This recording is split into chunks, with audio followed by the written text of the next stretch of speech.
Ladies and gentlemen, welcome to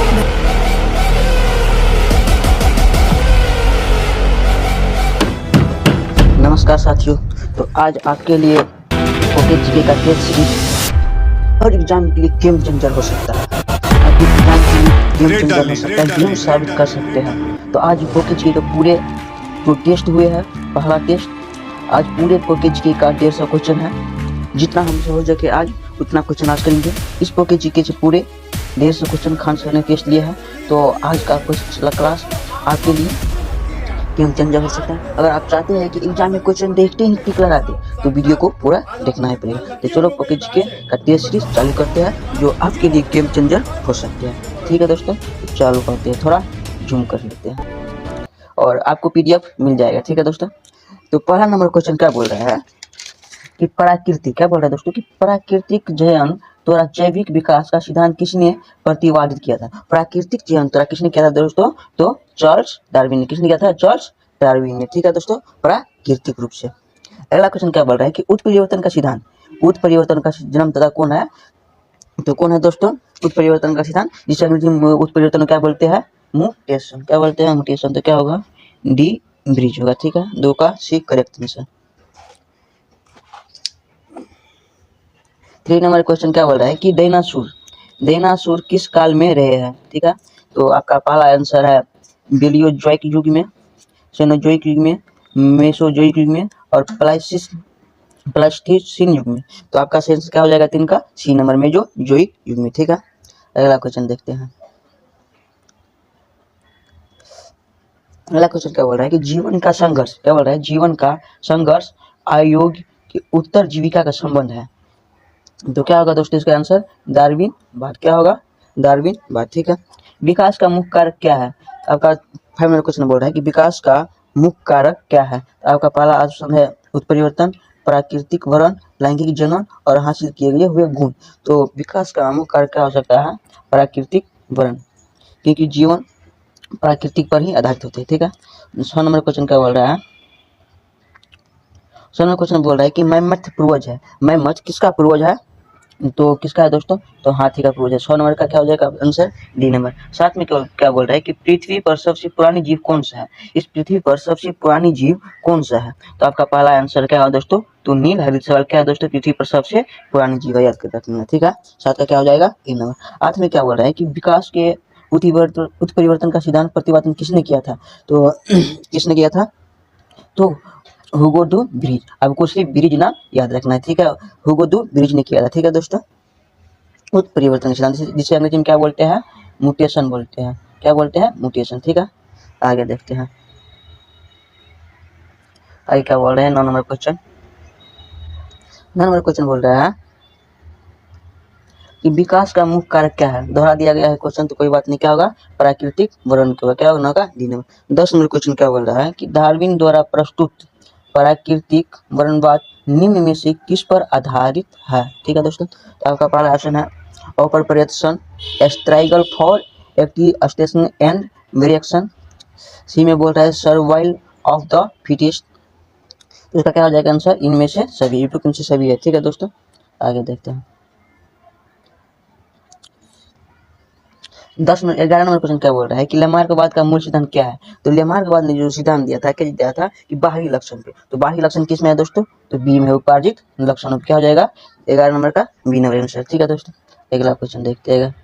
12 number क्या बोल रहा है कि आर्कियोऑप्टिक्स, आर्कियोऑप्टिक्स क्या है? तो आर्कियोऑप्टिक्स क्या है दोस्तों? तो स्तनधारी और पक्षी के बीच का क्या है दोस्तों? तो योजक कड़ी है। क्या है दोस्तों? तो योजक कड़ी है। ठीक है, तो क्या हो जाएगा? स्तनधारी और पक्षी के बीच का योजक कड़ी है। ठीक है, तो आपका पहला ऑप्शन देखो दोस्तों क्या लिखा है? जूरासिक युग का सर्वपुरातन पक्षी। बी में है जूरासिक काल का सरीसृप, ड्राइटिक्स काल का सरीसृप, ड्राइसिक जूरासिक दोनों काल का सरीसृप। यानी इसका युग पूछ रहा है। ठीक है दोस्तों, युग में क्या हो जाएगा? 12 का ए नंबर, जूरासिक युग का सर्वपुरातन पक्षी। ठीक है दोस्तों, आगे देखते हैं। आगे अगला क्वेश्चन क्या बोल रहा है दोस्तों कि समजात समजात अंक किसे कहते हैं? तो समजात अंक उसे कहते हैं जिसकी रचना क्या हो दोस्तों? समान हो। रचना समान हो लेकिन कार्य अलग हो सकता है, ठीक है। रचना समान हो तो क्या हो जाएगा रचना के आधार पर? 13 का ए नंबर, ठीक है। आगे क्या बोलते हैं? आगे क्या बोलते हैं क्वेश्चन? पुस्तक द ओरिजिन ऑफ स्पीसीज किसने लिखी है? तो किसने लिखी है दोस्तों? तो डार्विनवाद ने। आपसे क्वेश्चन पूछेगा कि प्राकृतिक का सिद्धांत किसने दिया है? तो डार्विनवाद ने, ठीक है। आगे देखते हैं। 15 नंबर क्वेश्चन क्या बोल रहा है कि भारत की विशाल वन बिलियों में से किसके बारे में कहा जाता है कि वह हाल ही में विलुप्त हो गई है? ठीक है, हाल ही में क्या हुआ दोस्तों? विलुप्त हो गई है। तो आपका पहला ऑप्शन है चीता, दूसरा है बी में तेंदुआ, सी में है बाघ और डी में है सिंह। तो क्या है दोस्तों कि भारत की विशाल वन बिलियों में से किसके बारे में कहा जाता है कि वो हाल ही में विलुप्त हो गया? तो कौन हो गया विलुप्त? तो चीता। तो 15 नंबर क्या हो जाएगा आंसर? ए नहीं। आगे देखते हैं। 16 नंबर क्या बोल रहा है कि द्वीप विकास के सबसे अधिक ठोस प्रमाण किससे मिलते हैं? द्वीप विकास का सबसे अधिक ठोस प्रमाण किससे मिलता है? ठीक है, तो किससे मिलता है दोस्तों? तो जीवाश्म से। किससे? जीवाश्म। 16 का ए नंबर, ठीक है। आगे देखते हैं।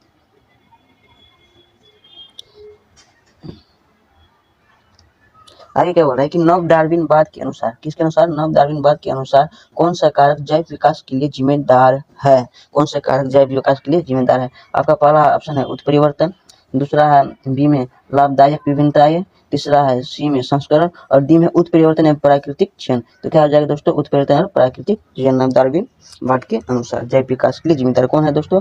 तो उत्परिवर्तन एवं प्राकृतिक चयन। अगर वीडियो आपको अच्छा लग रहा है तो वीडियो को लाइक करें, अपने दोस्तों को भी शेयर करें और नोटिफिकेशन ऑन करके रखें ताकि हम अगले जो पॉकेट जी का नई टेस्ट सीरीज पढ़ाएंगे तो आपको पास तुरंत पहुंच सके, ठीक है। इसीलिए चैनल को सब्सक्राइब कर लें और अपने दोस्तों को भी शेयर करें ताकि खान सर का पॉकेट टेस्ट सीरीज का लाभ ले सके, ठीक है। तो 18 नंबर क्वेश्चन क्या बोलता है कि जीवन की उत्पत्ति के बारे में ओपरिन सिद्धांत संबंधित है। जीवन की उत्पत्ति के बारे में ओपरिन का सिद्धांत संबंधित है, तो किससे संबंधित है? ठीक है, तो आपका पहला ऑप्शन क्या है दोस्तों? रासायनिक विकास से, दूसरा बी नंबर में बोल रहा है जैविक विकास से, सी में बोल रहा है भौतिक विकास से, डी में बोल रहा है कृत्रिम विकास से। तो जीवन की उत्पत्ति के बारे में ओपरिन का सिद्धांत किससे संबंधित है दोस्तों? तो रासायनिक विकास से। क्या हो जाएगा 18 का ए नंबर। 19 नंबर क्या बोल रहा है कि समरूप अंक है। क्या बोल रहा है दोस्तों? कि समरूप अंक है, यानी समरूप अंक है, ठीक है दोस्तों। तो समरूप अंक क्या है दोस्तों? जिसकी क्या हो सकता है कि बनावट समान नहीं हो लेकिन कार्य समान करता हो। क्या हो जाएगा? बनावट समान नहीं हो लेकिन कार्य समान करता हो। तो क्या हो जाएगा? कार्य में समान। अगर कोई भी वस्तु कार्य में समानता रखता है तो क्या हो जाता है? इसे क्या बोलते हैं? समरूप अंक बोलते हैं, ठीक है। आगे देखते हैं। अगला क्वेश्चन क्या बोल रहा है? 20 नंबर क्वेश्चन कि जीव विकास को सर्वप्रथम किसने समझा? जीव विकास के बारे में सर्वप्रथम किसने समझाया दोस्तों? तो लेमार्कवाद ने। किस सिद्धांत से समझाया है? उपार्जित लक्षणों की सिद्धांत से, ठीक है। अगला क्वेश्चन क्या बोल रहा है कि 5 जगत का वर्गीकरण द्वारा प्रस्तुत किया गया। तो 5 जगत का जो वर्गीकरण किसने प्रस्तुत किया है दोस्तों? तो विक्टर ने। किसने? विक्टर ने। कैसे क्या हो जाएगा? डी। अब 5 जगत का वर्गीकरण किसने प्रस्तुत किया है? तो विक्टर ने, ठीक है। 21 डी नंबर ऑप्शन। अगला क्वेश्चन देखते हैं। अगला क्वेश्चन क्या बोल रहा है कि पौधे और पशु के बीच जुड़ने वाली कड़ी क्या है? पौधे और पशु के बीच जुड़ने वाली कड़ी क्या है दोस्तों? तो युगलिना है। युगलिना क्या होता है दोस्तों? तो सूर्य की प्रकाश से भी भोजन बना लेते हैं और छोटे सूक्ष्म जीवों से भी भोजन बना लेते हैं, इसलिए इसे पशु और पौधे के बीच जुड़ने वाली योजक कड़ी कहते हैं। क्या कहते हैं दोस्तों? तो योजक कड़ी बोलते हैं। योजक कड़ी, ठीक है, याद रखना, ठीक है दोस्तों। बहुत ही इंपॉर्टेंट क्वेश्चन है, VVI क्वेश्चन है किसी भी एग्जाम के लिए 2025 का कॉम्पिटिटिव एग्जाम के लिए। पौधे और पशु के बीच की जुड़ने वाली योजक कड़ी को क्या बोलते हैं? तो युगलिना बोलते हैं। क्या हो जाएगा? 22 का भी नंबर। 23 नंबर क्या बोल रहा है कि द्विनाम पद्धति का प्रणाली किसके द्वारा दी गई? ये जो द्विनाम प्रणाली की जो पद्धति है यह कैरोलस लिनियस के द्वारा दी गई थी। 23 क्या हो जाएगा? ए नंबर। आगे देखते हैं। 24 नंबर क्वेश्चन क्या बोल रहा है कि मेढक का, क्या बोल रहा है दोस्तों? मेढक का वैज्ञानिक नाम क्या है? मेढक का वैज्ञानिक नाम क्या है? तो आपका पहला ऑप्शन है इक्योस कैवसल राना त्रिगिना ब्रासिका और ओलेर्सिया मस्का डोमेस्टिका। तो मेढक का जो वैज्ञानिक नाम है वो क्या होता है? राना दरगिना। क्या होता है दोस्तों? राना दरगिना। 24 नंबर क्या हो जाएगा answer? Correct answer B number, ठीक है। बी से ठीक है। अगला क्वेश्चन देखते हैं। अगला क्वेश्चन क्या बोल रहा है कि भारत का राष्ट्रीय पक्षी का नाम क्या है? तो कौन नहीं जानता है कि भारत के राष्ट्रीय पक्षी का नाम मोर है, ठीक है। तो इसका बी नंबर। तो पोके जीके का टेस्ट सीरीज है दोस्तों, और इस टेस्ट सीरीज से आपके हर एग्जाम में आएगा ही आएगा, यह 100% गारंटी है। आपके लिए यह टेस्ट सीरीज गेम चेंजर हो सकता है। आपके एग्जाम के लिए, आपके टाइम बताने के लिए क्या गेम चेंजर हो सकता है। आप देखते ही किसी भी एग्जाम में क्वेश्चन को टिक लगा सकते हैं बिना सोचे और समझे, और बिना सोचे और समझे टिक लगाने के लिए वीडियो को पूरा देखें, ठीक है। तो अगला क्वेश्चन क्या बोल रहा है, गाय का वैज्ञानिक नाम क्या है? गाय का वैज्ञानिक नाम क्या है? तो गाय का वैज्ञानिक नाम क्या है दोस्तों? तो बॉस इंडिका है। तो सभी इसका बी नंबर, ठीक है दोस्तों। आगे देखते हैं, घरेलू मक्खी का वैज्ञानिक नाम क्या है? घरेलू मक्खी का वैज्ञानिक नाम क्या है? तो क्या है दोस्तों? मुस्का डोमिस्टिका। क्या हो जाएगा? मुस्का डोमिस्टिका हो जाएगा, ठीक है दोस्तों। आगे देखते हैं, अगला क्वेश्चन क्या बोल रहा है कि मैंगीफेरा इंडिका किसका वैज्ञानिक नाम है? तो मैंगीफेरा किसका है दोस्तों? तो आम का है, ठीक है। आम का मैंगीफेरा इंडिका वैज्ञानिक नाम है। वैज्ञानिक नाम का मतलब होता है कि यह नाम पूरा विश्व में प्रचलित है, ठीक है दोस्तों। आप कहीं भी बोलिएगा मैंगीफेरा इंडिका तो आप समझ जाएगा कि आम का ही बात कर रहे हैं, ठीक है। तो अगला क्वेश्चन क्या बोल रहा है कि मटर का वैज्ञानिक नाम क्या है? मटर का वैज्ञानिक नाम क्या है? तो ठीक है दोस्तों, 29 नंबर बोल रहा है मटर का वैज्ञानिक नाम क्या है? तो मटर का जो वैज्ञानिक नाम है वो क्या है दोस्तों? पायसम सेताई बम। क्या है दोस्तों? पायसम सेताई बम। 29 का ए नंबर करेक्ट आंसर होगा, ठीक है। पायसम सेताई बम याद रखना, पायसम इंडिका भूल चूक से नहीं बना, ठीक है। पायसम सेता बम याद रखना, ठीक है दोस्तों। अगला क्वेश्चन देखते हैं, 30 नंबर क्वेश्चन क्या बोल रहा है कि कोशिका सेल। क्या बोल रहा है? कोशिका सेल, कोशिका की वैज्ञानिक का अध्ययन क्या कहते हैं? कोशिका का अध्ययन क्या कहते हैं दोस्तों? तो साइटोलॉजी कहलाता है। तो इसका क्या हो जाएगा? सी नंबर, ठीक है।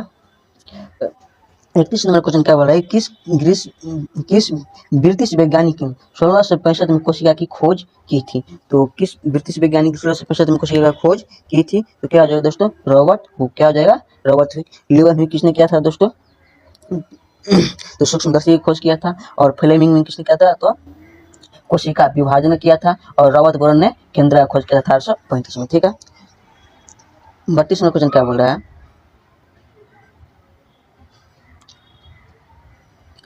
निम्नलिखित में से कौन सी सबसे बड़ी ज्ञात कोशिका है? निम्नलिखित में से कौन सी सबसे बड़ी ज्ञात कोशिका है? सबसे बड़ी ज्ञात कोशिका क्या है? तो क्या है दोस्तों? शुतुरमुर्गी अंडा सबसे बड़ी ज्ञात कोशिका है, ठीक है। आगे देखते हैं, 33 में क्वेश्चन क्या बोल रहा है कि कोशिका के किस हिस्से में प्रोटीन बनाया जाता है? तो कोशिका का जो हिस्सा होता है उसे किसमें प्रोटीन बनाया जाता है? तो राइबोसोम में। किसमें दोस्तों? राइबोसोम में। अगर आपसे क्वेश्चन ऐसा भी आ सकता है कि प्रोटीन का किसको दोस्तों? प्रोटीन का फैक्ट्री क्या बोलते हैं दोस्तों? कि प्रोटीन का फैक्ट्री किसका दोस्तों? प्रोटीन का फैक्ट्री किसे कहा जाता है? तब पर भी आंसर क्या होगा? राइबोसोम होगा, ठीक है दोस्तों।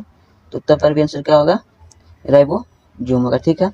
अगर आपसे क्वेश्चन आएगा कोशिका किस हिस्से में प्रोटीन बनाया जाता है? तो राइबोसोम में। अगर क्वेश्चन ऐसा भी आ सकता है कि प्रोटीन का फैक्ट्री कैसे कहता है? तो राइबोसोम को। और डी नंबर में जो ऑप्शन है लाइसोसोम को क्या बोलते हैं दोस्तों? तो आत्महत्या की थैली बोलते हैं। और रेटिकुलम जो है तो इसका आंसर क्या होता है कि यह कोशिका को रक्षा करता है। जिस तरह की हमारे शरीर में हड्डी पिचकने से रक्षा करता है, उसी तरह कोशिका को रक्षा कौन करता है? तो रेटिकुलम करते हैं, ठीक है। आगे देखते हैं, और कोल्जी एपिरिस्ट होता है, यह क्या होता है दोस्तों? कि ट्रांसफार्मर, एक स्थान से दूसरे स्थान भेजने का कार्य करता है। तो आप चारों ऑप्शन का मतलब समझ गए, ठीक है। आगे देखते हैं, 34 नंबर क्वेश्चन क्या बोल रहा है कि 34 नंबर बोल रहा है कि आत्महत्या की थैली बोले थे आपको उसी ऑप्शन में, आत्महत्या की थैली या सुसाइड बैग किसे कहते हैं? तो आत्महत्या की थैली और सुसाइड बैग किसे कहते हैं दोस्तों? तो लाइसोसोम को कहते हैं, ठीक है। अगला क्वेश्चन देखिए, केंद्र के बारे में बात कर लेते हैं। तो केंद्रिका, तो देखो कोशिका के अंदर क्या होता है दोस्तों? तो केंद्रक होता है, ठीक है। और उसके अंदर भी क्या होता है? केंद्रिका होता है, ठीक है। तो आगे देखते हैं, अगर आपसे क्वेश्चन पूछा जाए कि केंद्रक में कितना परसेंट प्रोटीन पाया जाता है? तो 85%। ये क्वेश्चन याद रखने वाला बात है, ठीक है दोस्तों। तो 35 नंबर क्वेश्चन क्या बोल रहा है? 35 नंबर क्वेश्चन बोल रहा है कि निम्नलिखित में से कौन सी कोशिकांग केवल पादप कोशिका में स्थित है? कौन सी कोशिकांग केवल पादप कोशिका में स्थित है? तो आपका क्वेश्चन है लाइसोसोम, तो लाइसोसोम पाया जाता है दोनों में। कोशिका झिल्ली भी पाया जाता है, मित्रोकंडिया भी पाया जाता है। तो आपका सही आंसर क्या हो जाएगा दोस्तों? तो प्लास्टिक क्या हो जाएगा? प्लास्टिक। ठीक है दोस्तों। 37 नंबर क्वेश्चन क्या बोल रहा है कि निम्नलिखित में से क्या बोल रहा है दोस्तों? निम्नलिखित में से कोशिका का नियंत्रण केंद्र कौन है? कोशिका का जो नियंत्रण केंद्र यानी कोशिका का जो नियंत्रण करता है उस केंद्र का क्या नाम है? तो कोशिका केंद्र का नाम क्या है दोस्तों? तो केंद्र का क्या है दोस्तों? केंद्र का नाम है। ठीक है, आगे देखते हैं। 37 नंबर आपसे क्या कर रहा है? 37 नंबर क्वेश्चन आपसे क्या कर रहा है कि शरीर में लगी चोट, क्या बोल रहा है दोस्तों कि शरीर में लगी चोट की मरम्मत के लिए किस प्रकार की सेल का विभाजन का प्रयोग किया जाता है? अगर आपके शरीर में चोट लगता है, कट जाता है, फूट जाता है, तो उनको जोड़ने के लिए समसूत्री विभाजन का उपयोग किया जाता है। यानी समसूत्री विभाजन क्या करता है दोस्तों? तो टूटे फूटे भागों को मरम्मत करने के लिए कौन सी विभाजन होता है शरीर में? तो समसूत्री विभाजन होता है। कौन सी विभाजन होता है दोस्तों? तो समसूत्री विभाजन। तो 37 से क्या हो जाएगा? बी। क्वेश्चन 12 है उससे डरना नहीं है, सिर्फ आपको कंसेप्ट याद रखना है। ठीक है, अगर शरीर में कोई भी विभाजन होगा तो समसूत्री विभाजन, सिर्फ जनन अंग का छोड़कर। जनन अंग में क्या होता है दोस्तों? तो और समसूत्री विभाजन, और उनको छोड़कर अगर आपसे कोई भी विभाजन के बारे में सीधे से क्वेश्चन आएगा तो क्या होगा? केवल समसूत्री विभाजन। ठीक है, तो आगे देखते हैं। आपसे 38 नंबर क्वेश्चन क्या पूछ रहा है कि गुणसूत्र किसके दौरान अलग होता है? गुणसूत्र जो है किसके दौरान अलग होता है? तो आपका पहला ऑप्शन है प्रोफेज, एनाफेज, मेटाफेज, टेलोफेज। आपके पास 4 ऑप्शन है। तो देखो दोस्तों, तो प्रोफेज में क्या होता है कि कोशिका केंद्रक अलग होना चालू होता है। ठीक है, प्रोफेज में। और एनाफेज में क्या होता है दोस्तों? तो गुणसूत्र का अलग होना चालू होता है। ठीक है दोस्तों, तो क्या हो जाएगा? तो गुणसूत्र किसके दौरान अलग होता है? तो एनाफेज में। अगर आपसे यही क्वेश्चन पूछता कि केंद्रक किसके दौरान अलग होता है तो क्या होता है? प्रोफेज। लेकिन आपसे पूछा है गुणसूत्र, तो गुणसूत्र में क्या हो जाएगा? एनाफेज। तो 38 नंबर क्या हो जाएगा? B number. ठीक है, 39 नंबर क्वेश्चन आपसे क्या पूछ रहा है कि निम्नलिखित में से कौन सा चरण कोशिका चक्र में शामिल 95% समय पर कब्जा करता है? कितना परसेंट? 95% समय पर कब्जा करता है। कितना परसेंट दोस्तों? तो 95%। तो क्या आ जाएगा दोस्तों? तो कार्योकाइनेसिस। क्या हो जाएगा? कार्योकाइनेसिस। ठीक है, 39 का सॉरी इंटरफेज। क्या हो जाएगा दोस्तों? इंटरफेज। 39 का ए नंबर क्या हो जाएगा? इंटरफेज। ठीक है, आगे देखते हैं।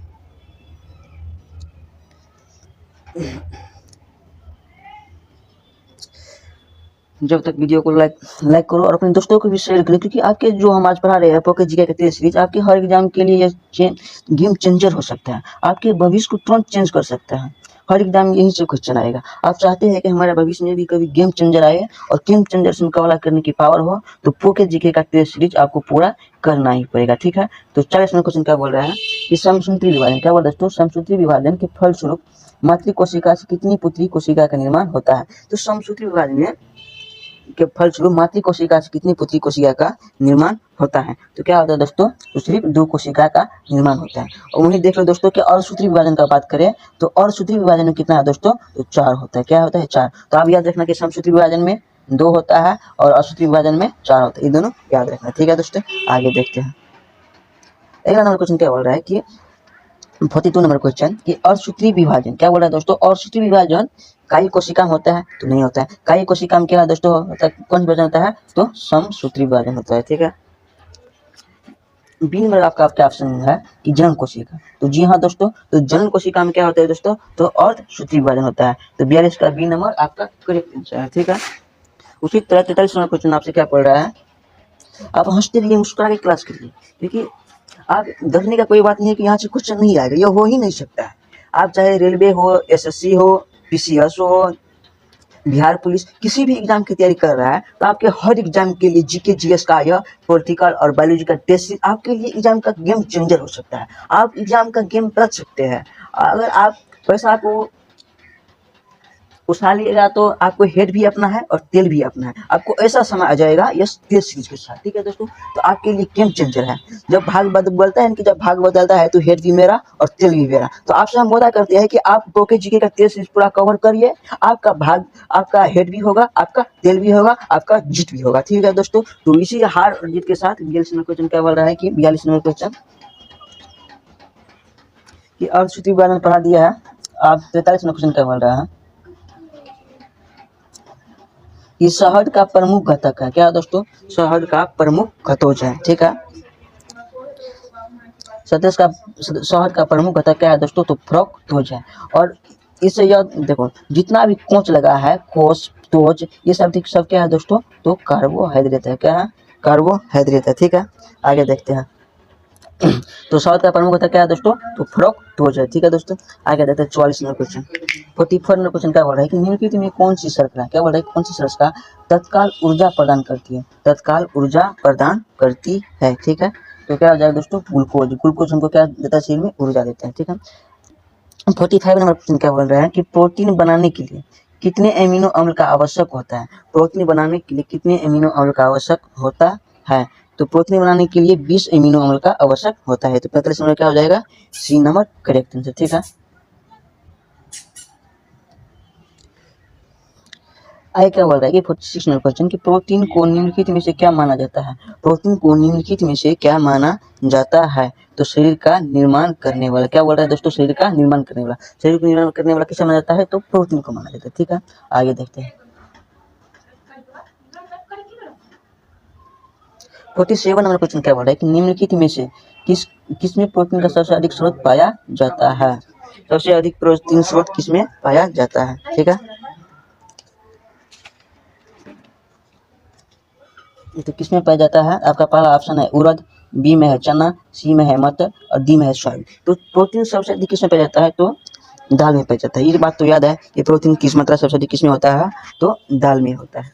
तो देख लो यहाँ पर, तो इसमें तो दाल तो ऑप्शन नहीं दिया गया है, तो इसलिए क्या हो जाएगा, सोयाबीन हो जाएगा। 47 का बी नंबर आंसर। ठीक है, 47 का डी नंबर। ठीक है, 48 नंबर क्वेश्चन क्या बोल रहा है कि भारत में किससे किससे प्रति ग्राम सर्वाधिक ऊर्जा प्राप्त होती है, यानी सॉरी भारत में नहीं, भोजन में किससे सर्वाधिक ऊर्जा भोजन प्राप्त है, किससे सर्वाधिक ऊर्जा प्राप्त होता है भोजन का, भोजन से कौन सी भोजन करें कि हमें सर्वाधिक ऊर्जा प्राप्त हो, क्या हो जाएगा दोस्तों, तो कार्बोहाइड्रेट। कार्बोहाइड्रेट से हमें कितना परसेंट भोजन मिलता है, तो 60% भोजन ऊर्जा मिलता है। वहीं बात करें प्रोटीन से, तो प्रोटीन से 20%। वहीं बात करें वसा से, तो वसा से भी 20%। ठीक है दोस्तों, आगे देखते हैं।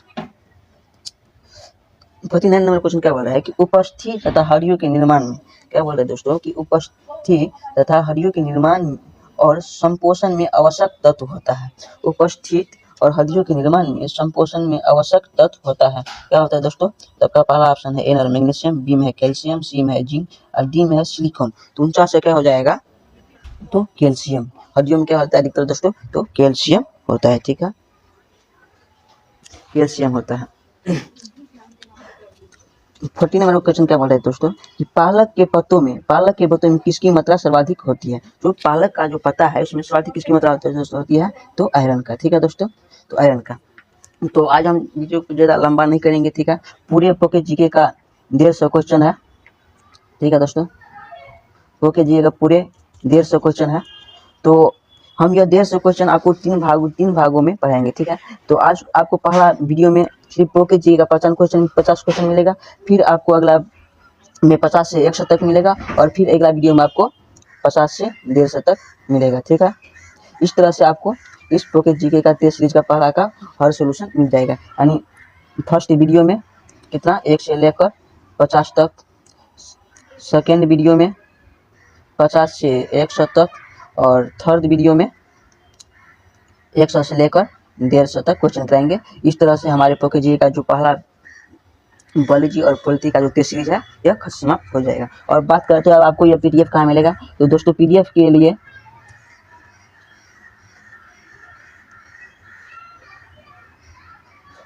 के लिए आपके डिस्क्रिप्शन बॉक्स में हमारा व्हाट्सएप नंबर है। ठीक है दोस्तों, तो उस पर आप जाकर हाई लिखें और हमारे एम इंडिया परिवार में ग्रुप में जुड़े, और आपको वहां पर एम इंडिया व्हाट्सएप ग्रुप में, यह ग्रुप है, इसमें आपको पीडीएफ मिल जाएगा, आप वहां से आराम से तैयारी कर सकते हैं। ठीक है दोस्तों, तो आज का वीडियो यहीं तक रन देते हैं।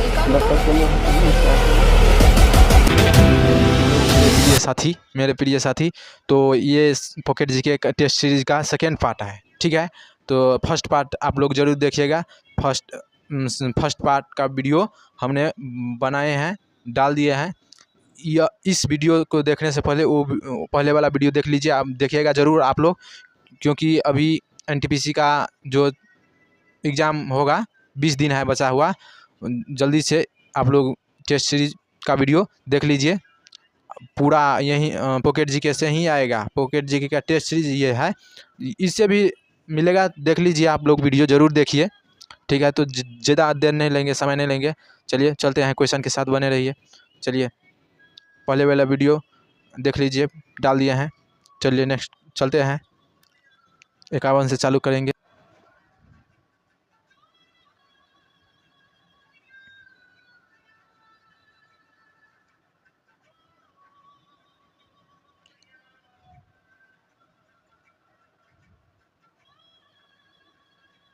चलिए 51 में क्या है, एक गिलास पानी पीने से कितनी कैलोरी मिलती है। एक गिलास पानी पीने से कितनी कैलोरी मिलती है। तो देखिए, एक ए में है 0, ए में है 0, ए में है 0, ए में है 0, बी में है 15, सी में है 25, डी में है 50। तो पानी पीने से, तो इसका आंसर हो जाएगा ए, 0 कैलोरी मिलता है। पानी स्वाभाविक है, पानी पीने से कितना कैलोरी मिलेगा पानी में। चलिए तो 51 का क्या होगा आंसर, ए। चलिए नेक्स्ट क्वेश्चन पे चलते हैं। 52 का क्या है, क्वेश्चन पढ़ते हैं। विटामिन शब्द किस वैज्ञानिक ने दिया था। विटामिन शब्द किस वैज्ञानिक ने दिया था, तो इसका आंसर हो जाएगा क्या, सी फंक। सी फंक हो जाएगा। देखिए ए में क्या है, मेंडलीव, सी बी में क्या है, सी फंक, और सी में है क्या, न्यूटन, और डी में क्या है, वाटसन। तो इसका आंसर हो जाएगा बी नंबर, सी फंक। चलिए नेक्स्ट क्वेश्चन पे चलते हैं।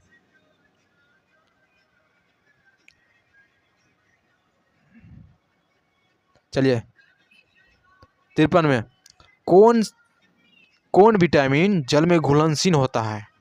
कौन विटामिन जल में घुलनशील होता है। तो ए में क्या है, विटामिन बी, बी में क्या है, विटामिन सी, सी में क्या है, उपयुक्त दोनों, डी में क्या है, इनमें से कोई नहीं।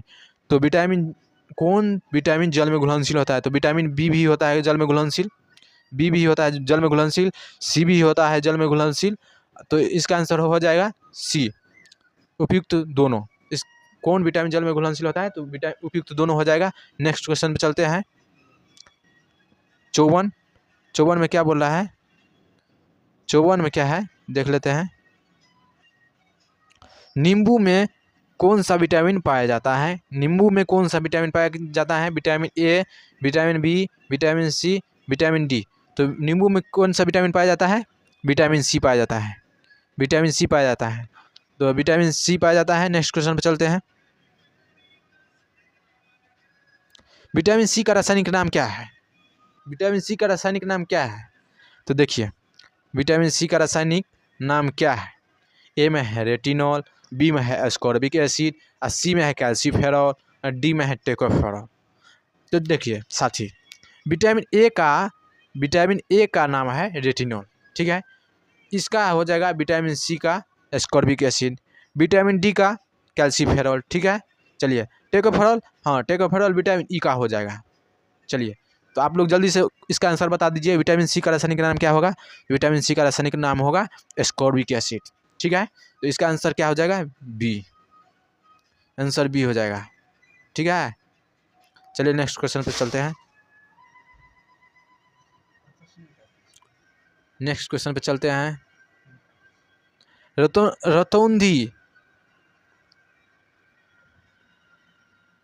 रतौंधी किस विटामिन की कमी से होता है। रतौंधी किस विटामिन की कमी से होता है, vitamin A, vitamin B, vitamin C, vitamin D. जल्दी जल्दी बताइए, रतौंधी किस विटामिन की कमी से होता है। तो विटामिन ए हो जाएगा। इसी का आप लोग को क्वेश्चन पूछा जाएगा एग्जाम में, इसी का रासायनिक नाम क्या होता है। रतौंधी किस विटामिन की कमी से होता है, इसका रासायनिक नाम क्या होता है। तो इसका रासायनिक नाम हो जाएगा रेटिनॉल। चलिए नेक्स्ट क्वेश्चन पे चलते हैं।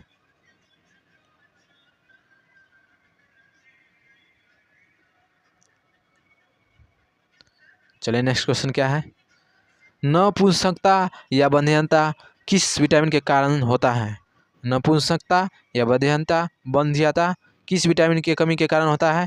तो ए में है vitamin A, vitamin K, vitamin E, vitamin D. तो इसका आंसर हो जाएगा विटामिन ई। चलिए नेक्स्ट क्वेश्चन पे चलते हैं।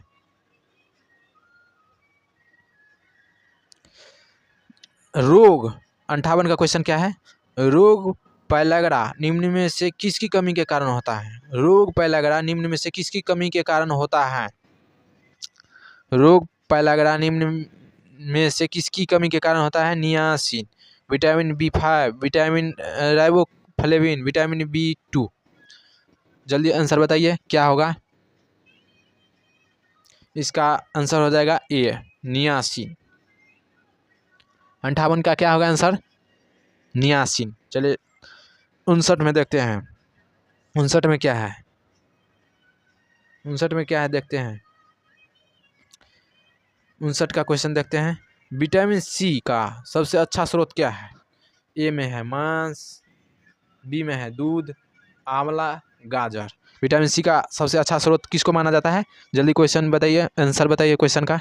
59 का क्या हो जाएगा? 59 का सी हो जाएगा।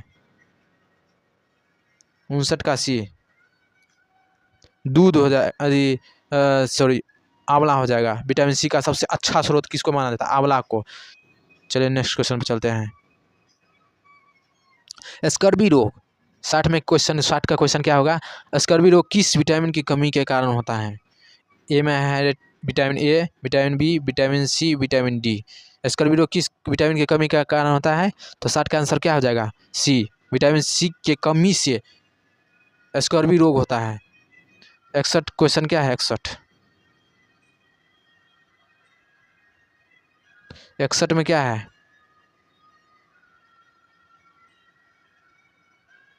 61 का क्या क्वेश्चन है? मनुष्य द्वारा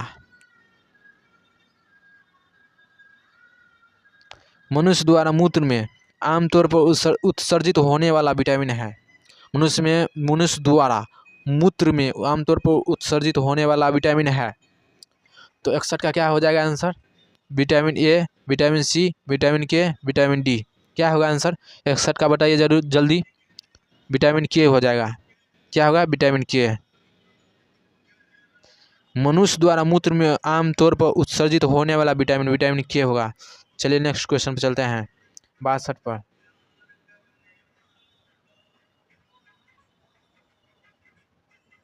62 में क्या है? किस विटामिन की कमी के कारण बच्चों के अंगों की अस्थियां मुड़ जाती हैं? किस विटामिन की कमी के कारण बच्चे के अंगों की अस्थियां मुड़ जाती हैं? तो ए में है vitamin A, vitamin B, vitamin C, vitamin D. तो इसका आंसर क्या हो जाएगा? जल्दी बताइए। विटामिन डी हो जाएगा।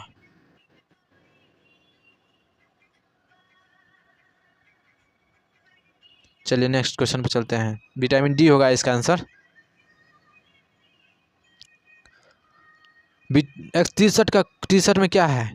63 में क्या है? 63 में देखते हैं। विटामिन B12 रासायनिक नाम क्या है? रासायनिक नाम जरूर पूछेगा आप लोग से कोई विटामिन का, तो याद कर लीजिएगा। विटामिन B12 का रासायनिक नाम क्या है? साइनोकोबालामिन, थायमिन, राइबोफ्लेविन, इनमें से कोई नहीं है। जल्दी बताइए विटामिन B12 का रासायनिक नाम क्या है? 63 का ए हो जाएगा, साइनोकोबालामिन। 64 क्वेश्चन में क्या है? 64 नंबर क्वेश्चन में वयस्क मानव में दांतों की कुल संख्या क्या है जिसमें ज्ञान के दांत भी शामिल हैं? वयस्क मानव में दांतों की कुल संख्या क्या है जिसमें ज्ञान के दांत भी शामिल हैं? तो ए में है 16, बी में है 32, सी में है 64, डी में है 28। तो 64 का आंसर क्या हो जाएगा? 64 का आंसर हो जाएगा बी, 32 हो जाएगा, 32। चलिए नेक्स्ट क्वेश्चन पे। 65 में क्या है? 65 नंबर क्वेश्चन में हमारे मुंह में विभिन्न प्रकार के दांतों की आगे से पीछे व्यवस्था होती है। हमारे मुंह में विभिन्न प्रकार के दांतों की आगे से पीछे व्यवस्था होती है। ये कृंतक, रदनक, अग्रचवर्णक, चवर्णक। रदनक, कृंतक, चवर्णक, अग्रचवर्णक। रदनक, कृंतक, अग्रचवर्णक, चवर्णक। कृंतक, रदनक, चवर्णक, अग्रचवर्णक। जल्दी बताइए 65 का आंसर क्या होगा? जल्दी बताइए, कमेंट में जल्दी लिखिए 65 का आंसर क्या होगा मेरे प्रिय साथी, जल्दी बताइए। 65 का आंसर होगा, हाँ ए आंसर होगा 65 का। देखिए कृंतक होगा, इसके बाद रदनक होगा, कृंतक, रदनक, इसके बाद अग्रचवर्णक, चवर्णक। ठीक है, नेक्स्ट क्वेश्चन पे चलिए। मनुष्य के जीवन काल में 66 क्वेश्चन नंबर, मनुष्य के जीवन काल में कितने दांत 2 बार निकलते हैं? मनुष्य के जीवन काल में कितने दांत 2 बार निकलते हैं? तो ए में है 22, बी में है 20, सी में है 28, डी में है 32। तो आंसर क्या होगा जल्दी बताइए। आंसर बी हो जाएगा। आंसर बी हो जाएगा 20 दांत मनुष्य में 2 बार निकलते हैं। 67 में क्या है? मनुष्य के शरीर का कठोरतम पदार्थ कौन सा है? मनुष्य के शरीर का कठोरतम पदार्थ कौन सा है?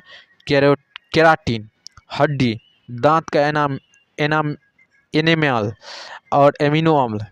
केराटिन, हड्डी, दांत का एनेमल और अमीनो अम्ल।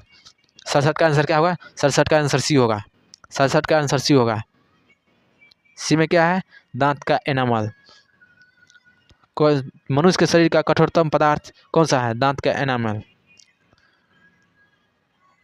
68 नंबर क्वेश्चन, दूध दांतों का दंत सूत्र क्या है? दूध दांतों का दंत सूत्र क्या है? बच्चे में जो दूध का दांत पाया जाता है उसमें दंत का सूत्र क्या होता है? तो ए में है 2102/2102, बी में है 2102/1102, सी में है 1202/1202, डी में है 1101/1102। इसका आंसर क्या होगा जल्दी कमेंट बताइए। 68 का आंसर क्या होगा? 68 का आंसर ए होगा। 68 का आंसर ए होगा। चलिए नेक्स्ट क्वेश्चन पे चलते हैं। करवाहट के लिए मानव जीव का संवेदनशील क्षेत्र है। करवाहट के लिए मानव जीव का संवेदनशील क्षेत्र है। सीरा, मध्य भाग, पीछे का भाग, किनारे। आंसर क्या होगा? 69 का आंसर क्या होगा? 69 का आंसर क्या होगा? 69 का आंसर हो जाएगा सी। 69 का आंसर हो जाएगा सी।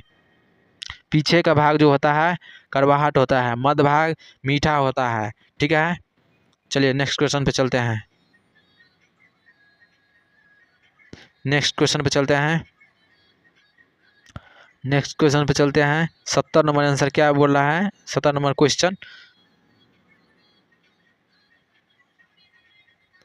संजय के मुंह में चीनी का टुकड़ा है, उसकी जीभ के किस भाग में टुकड़ा सबसे मीठा होगा? अग्र भाग, मध्य भाग, पिछला भाग, किनारे का भाग। चलिए तो इसका 70 का आंसर बताइए। 70 का आंसर हो जाएगा ए। अग्र भाग में जो होता है मीठा लगता है। अग्र भाग में जो होता है मीठा लगता है। चलिए नेक्स्ट क्वेश्चन पे।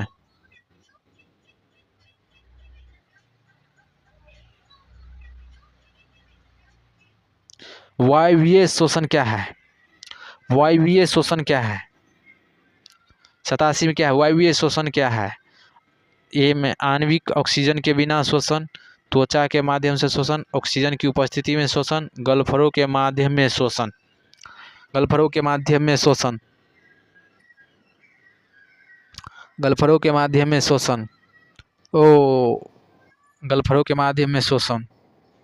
तो 87 का आंसर क्या हो जाएगा?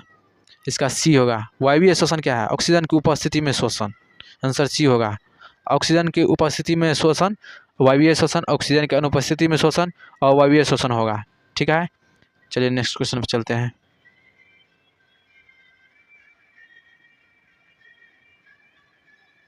हम लोग आगे बढ़ गए थे, यहाँ से होगा।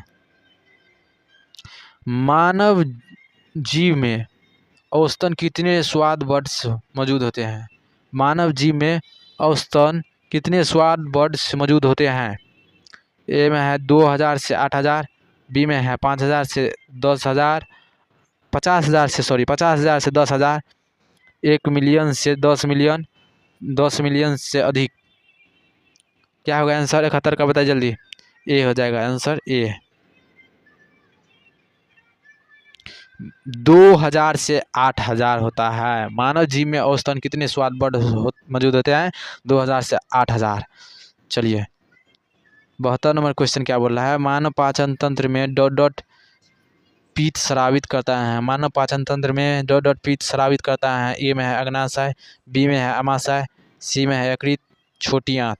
मानव पाचन तंत्र में डॉट डॉट पीत स्रावित करता है। आंसर क्या हो जाएगा? इसका आंसर हो जाएगा 72 का क्या आंसर होगा, 72 का सी होगा। यकृत जो है, यकृत पित्त का स्राव करता है, ठीक है, पित्त का स्राव करता है।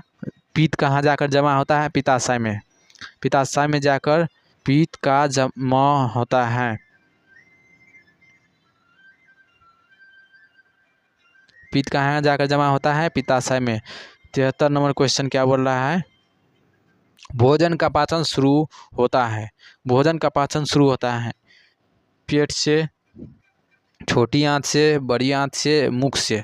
तो भोजन का पाचन कहाँ से शुरू होता है, भोजन का पाचन शुरू होता है मुख से, सही बात बोले, मुख से भोजन का पाचन शुरू होता है, भोजन का पाचन मुख से शुरू होता है।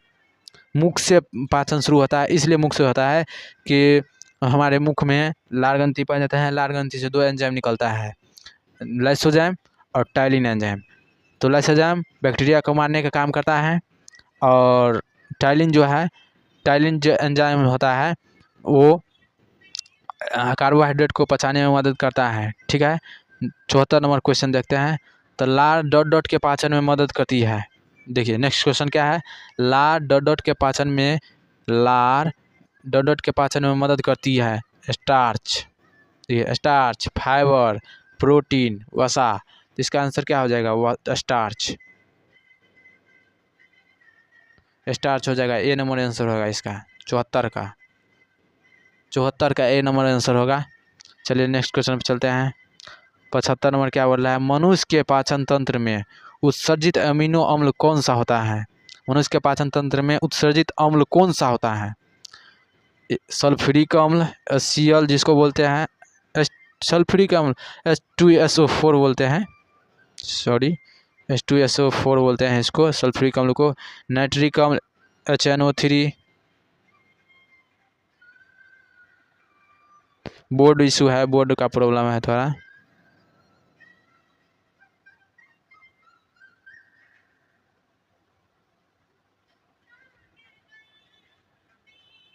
HNO3 होता है, HCl होता है इसका, हाइड्रोक्लोरिक का।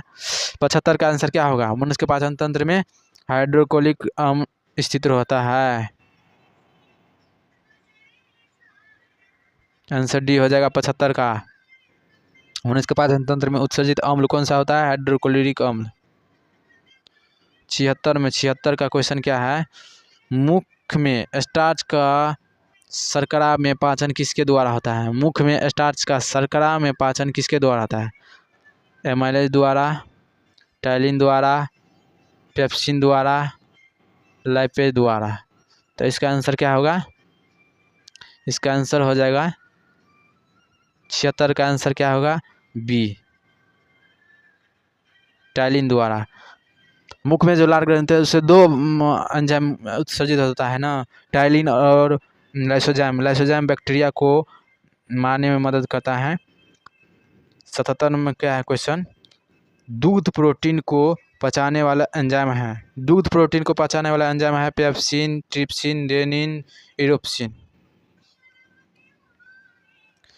तो दूध प्रोटीन को पचाने वाला एंजाइम क्या है, रेनिन, रेनिन होगा। चलिए नेक्स्ट क्वेश्चन पे चलते हैं। सी हो जाएगा, 77 का सी होगा आंसर। पाचन क्रिया में 78 क्वेश्चन नंबर,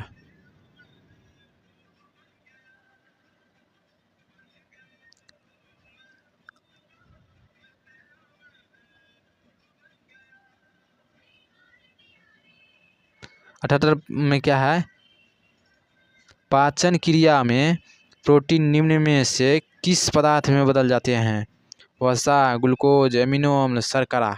पाचन क्रिया में प्रोटीन निम्न में से किस पदार्थ में बदल जाते हैं, प्रोटीन किस पदार्थ में बदल जाते हैं पाचन क्रिया के बाद। तो इसका आंसर क्या हो जाएगा बताइए, वसा, ग्लूकोज, एमिनो अम्ल, शर्करा। क्या होगा, आंसर सी होगा। एमिनो अम्ल में बहुत सारे एमिनो अम्ल आपस में मिलकर प्रोटीन का निर्माण करता है, जब प्रोटीन टूटेगा तो एमिनो अम्ल बनेगा, स्वाभाविक है। तो इसका आंसर होगा सी, एमिनो अम्ल। चलिए नेक्स्ट क्वेश्चन पे चलते हैं।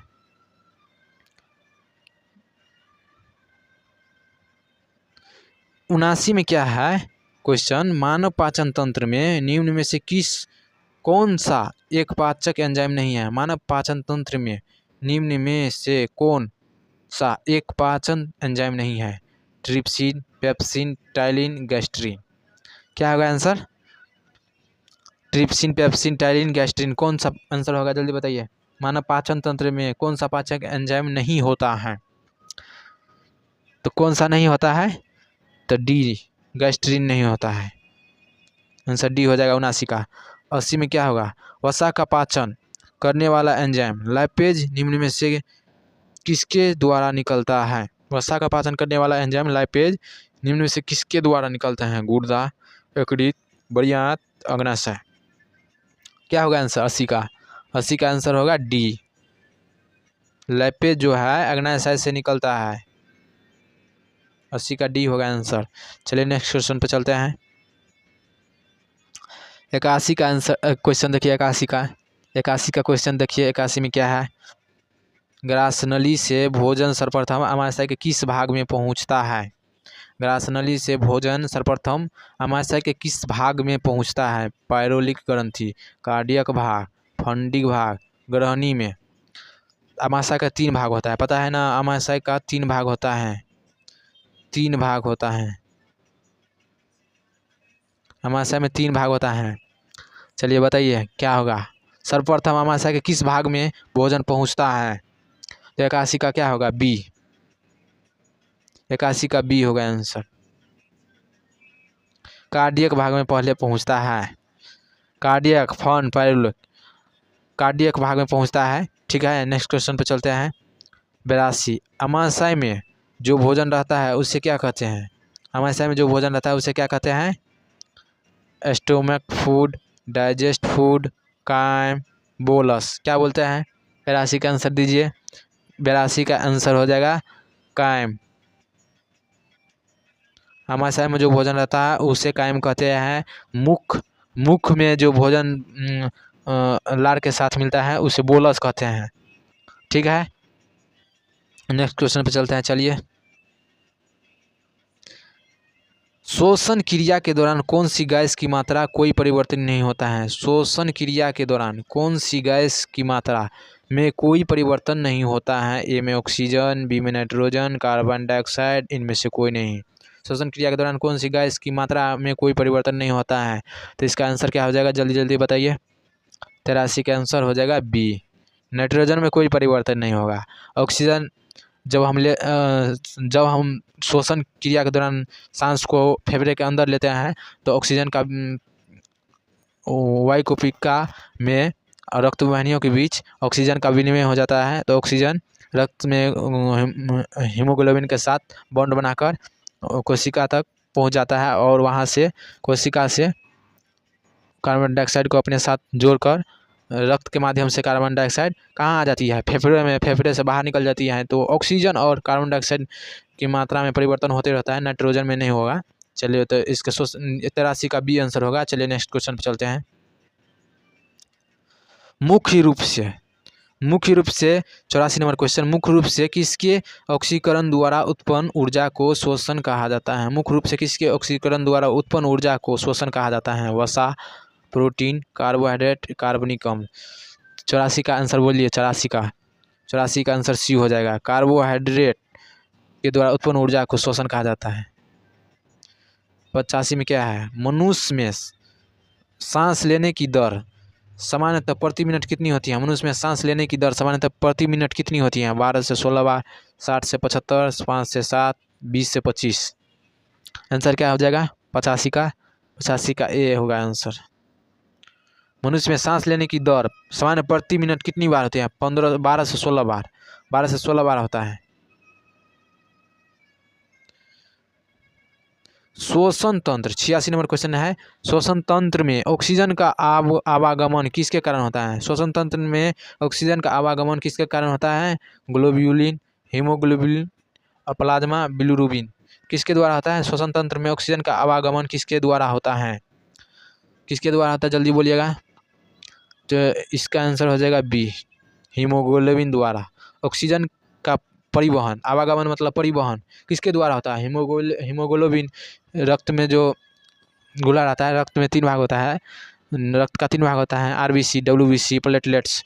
तो सबसे ज़्यादा जो परिवहन करता है, परिवर्तन तीनों माध्यम से होता है, तीनों नहीं, हीमोग्लोबिन और प्लाज्मा द्वारा और बाइकार्बोनेट द्वारा इस सबसे गैसों का विनिमय होता है। तो हीमोग्लोबिन सबसे ज़्यादा करता है। ठीक है, तो नेक्स्ट क्वेश्चन पे चलते हैं। ऑक्सीजन का परिवहन करता है हीमोग्लोबिन आवागमन। नेक्स्ट क्वेश्चन पे चलते हैं। नेक्स्ट क्वेश्चन पे वायवीय शोषण क्या है? आणविक ऑक्सीजन के बिना शोषण, त्वचीय माध्यम से शोषण, ऑक्सीजन की उपस्थिति में शोषण, गलफड़ों के माध्यम से शोषण। आणविक ऑक्सीजन के बिना शोषण, त्वचा के माध्यम से शोषण, ऑक्सीजन की उपस्थिति में शोषण, गलफड़ों के माध्यम से शोषण। तो वायवीय शोषण क्या है? ऑक्सीजन की उपस्थिति में शोषण। सी होगा आंसर। चलिए नेक्स्ट क्वेश्चन पे है। एरोबिक शोषण में ग्लूकोज डॉट डॉट में बदल जाता है। एरोबिक शोषण में ग्लूकोज डॉट डॉट में बदल जाता है। कार्बन डाइऑक्साइड पानी ऊर्जा, कार्बन डाइऑक्साइड शराब ऊर्जा, पानी अल्कोहल और ऊर्जा, कार्बन डाइऑक्साइड ऊर्जा। तो एरोबिक शोषण में ग्लूकोज डॉट डॉट में बदल जाता है। किस में बदल जाता है एरोबिक शोषण में? 88 का आंसर बोलिए। 88 का ए हो जाएगा आंसर। कार्बन डाइऑक्साइड पानी ऊर्जा में बदल जाता है।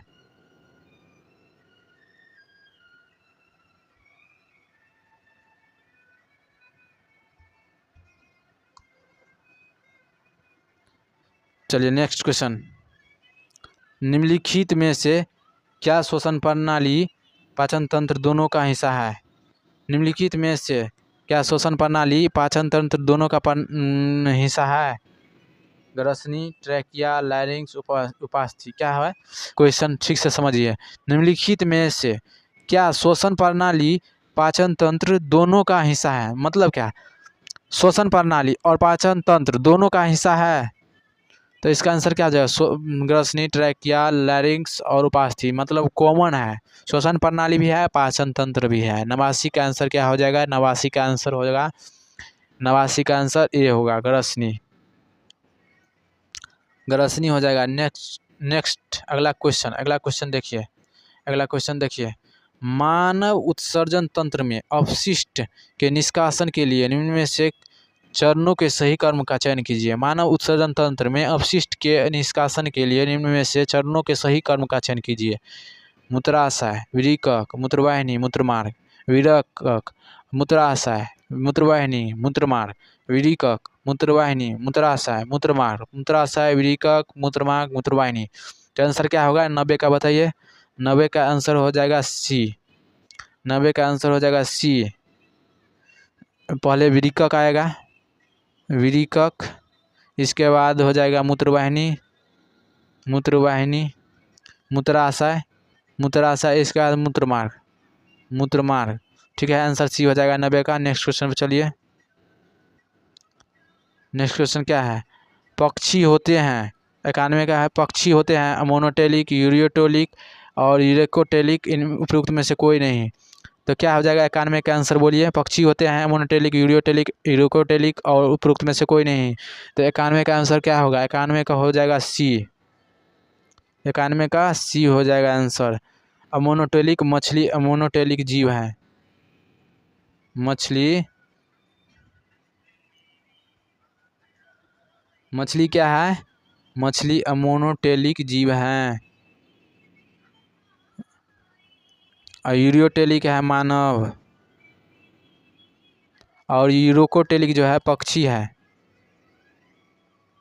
इसका आंसर क्या हो जाएगा? आंसर क्या होगा? सी। यूरोकोटेलिक है, पक्षी होते हैं यूरोकोटेलिक।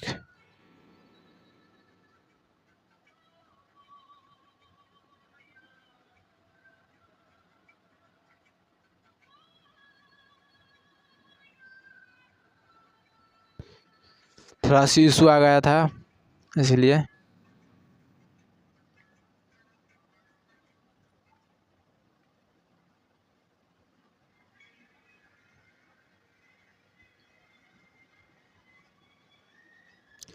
तो 91 का आंसर क्या होगा? 91 का पक्षी होते हैं यूरियोटेलिक। सी आंसर होगा, यूरोकोटेलिक। ठीक है, नेक्स्ट क्वेश्चन पे चलते हैं।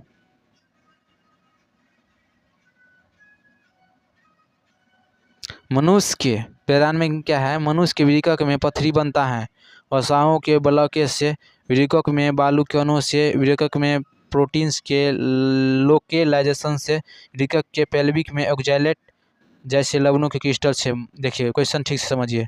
मनुष्य के वृक्क में पथरी बनता है, वसाओं के बलोके से वृक्क में बलकणों से वृक्क में प्रोटीन्स लोकेलाइजेशन से वृक्क के पेल्विक में ऑक्सैलेट जैसे लवणों के क्रिस्टलों से। तो 92 का आंसर क्या होगा, 92 का आंसर होगा डी, वृक्क के पेल्विक में ऑक्सैलेट जैसे लवणों के क्रिस्टल से। तो ऑक्सैलिक अम्ल किस में पाया जाता है, ऑक्सैलिक अम्ल पाया जाता है टमाटर में।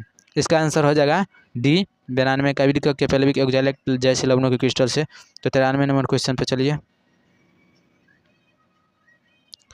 93 में क्या है, मूत्र का पीला रंग किसकी मौजूदगी के कारण होता है। मूत्र का पीला रंग किसकी मौजूदगी के कारण होता है, पित्त, लसिका, कोलेस्ट्रॉल, यूरोक्रोम। तो इसका आंसर क्या होगा 93 में, 93 क्या हो जाएगा आंसर डी, यूरोक्रोम के कारण मूत्र का रंग पीला होता है। चलिए नेक्स्ट क्वेश्चन पे चलते हैं।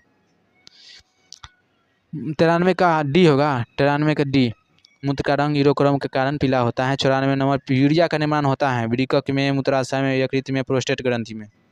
तो यूरिया का निर्माण जो होता है, यूरिया का निर्माण होता है किस में, सी, यकृत में होता है। यकृत में कैसे होता है, तो यकृत अमोनिया को, पहले अमोनिया बनता है, यकृत जो है अमोनिया को यूरिया में बदल देता है। इस प्रक्रिया को ऑर्निथिन चक्र कहते हैं, याद रखिएगा। अमोनिया को यकृत जो है अमोनिया को यूरिया में बदल देता है। इस प्रक्रिया को ऑर्निथिन चक्र कहते हैं, ऑर्निथिन चक्र कहते हैं, ठीक है। तो यूरिया का निर्माण होता है यकृत में। मूत्र का पीएच मान होता है 6, 8, 2, 3। तो मूत्र का पीएच मान क्या होगा, मूत्र का पीएच मान हो जाएगा आपका ए, 6 हो जाएगा, 6, ए नंबर, ए हो जाएगा।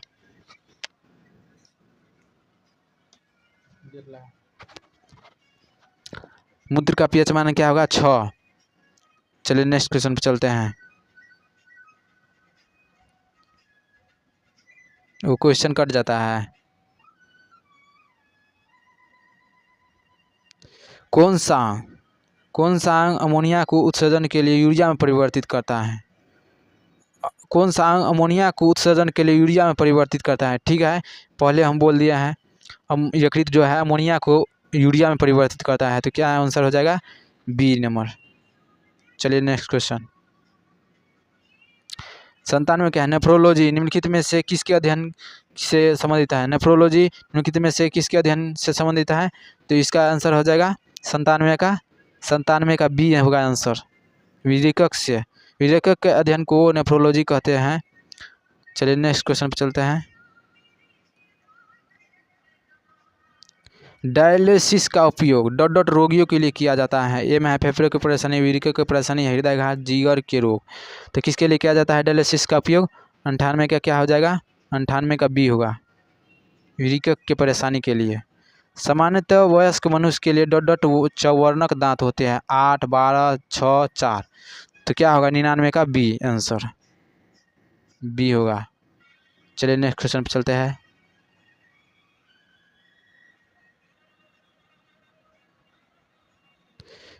100 क्या है, 100 क्वेश्चन नंबर 100। उस नलिका का चयन कीजिए जो मूत्र को मूत्राशय से शरीर के बाहर तक ले जाती है। उस नलिका का चयन कीजिए जो मूत्र को मूत्राशय से शरीर के बाहर तक ले जाती है। मूत्रमार्ग, मूत्रवाहिनी, मूत्राशय, वृक्क श्रोणि। तो 100 का आंसर क्या होगा, 100 का ए होगा,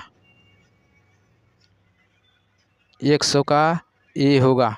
मूत्रमार्ग, जो मूत्रमार्ग है ऐसा नहीं लिखा है जो मूत्र को मूत्राशय से शरीर के बाहर तक ले जाता है, ठीक है।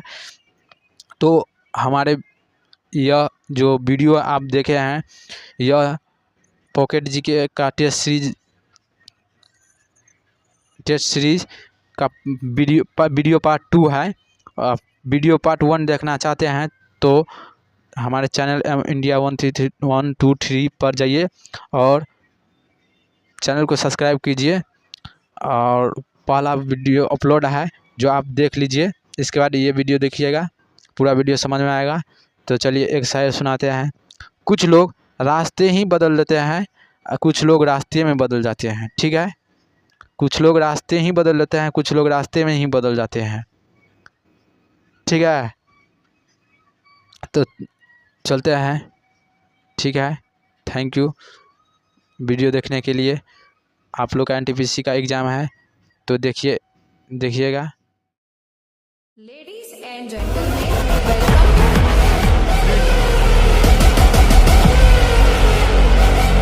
नमस्कार साथियों, तो आज खान पॉकेट जीके का टेस्ट सीरीज में फिर से स्वागत है। तो हम खान से पॉकेट जीके का 2 वीडियो ऑलरेडी बना दिए हैं, 2 वीडियो भी देख लीजिए। और आपके हर एग्ज़ाम के लिए ये टेस्ट सीरीज गेम चेंजर हो सकता है, यानी आपके भविष्य का चेंजर हो सकता है समझो, क्योंकि आपके हर एग्ज़ाम नज़दीक आ गया है। रेलवे, पुलिस, दरोगा, आज जितने भी एग्ज़ाम है सब नज़दीक आ गया। ठीक है, तो वीडियो पूरा देखें और लास्ट तक देखें। अब इसमें टेस्ट सीरीज में पूरे 150 क्वेश्चन है, जिसमें हम 2 वीडियो में 100 क्वेश्चन करा चुके हैं। आज हम 101 से लेकर 150 तक पूरा क्वेश्चन करेंगे, तो लास्ट तक बने रहे। आपको इसी से हर क्वेश्चन मिलेगा। अगर आपको पीडीएफ चाहिए तो पीडीएफ के लिए आपको हम एक मोबाइल नंबर देंगे, उस पर हाय लिख कर भेजें और आपको वहाँ पर पीडीएफ मिल जाएगा। ठीक है दोस्तों, तो चालू करते हैं खान सर का polity test series. Okay bye, चलो चालू करते हैं। क्या बोल रहा है, 101 नंबर क्वेश्चन बोल रहा है कि किस अधिनियम द्वारा कंपनी के सदस्यों व कर्मचारियों का वेतन भारतीय राजस्व से दिए जाने का प्रावधान किया गया था? तो किसके तहत किया गया था दोस्तों? तो 1793 के चार्टर एक्ट के अधिनियम के तहत किया गया था। ठीक है दोस्तों, 1833 में क्या किया गया दोस्तों कि द्वितीय नियम क्या किया था दोस्तों? तो समाप्त किया गया था। ठीक है, अगला क्वेश्चन क्या बोल रहा है, 102 नंबर क्वेश्चन कि किस राज्य, थोड़ा पेन मोटा हो गया, उसको थोड़ा पतला कर लेते हैं।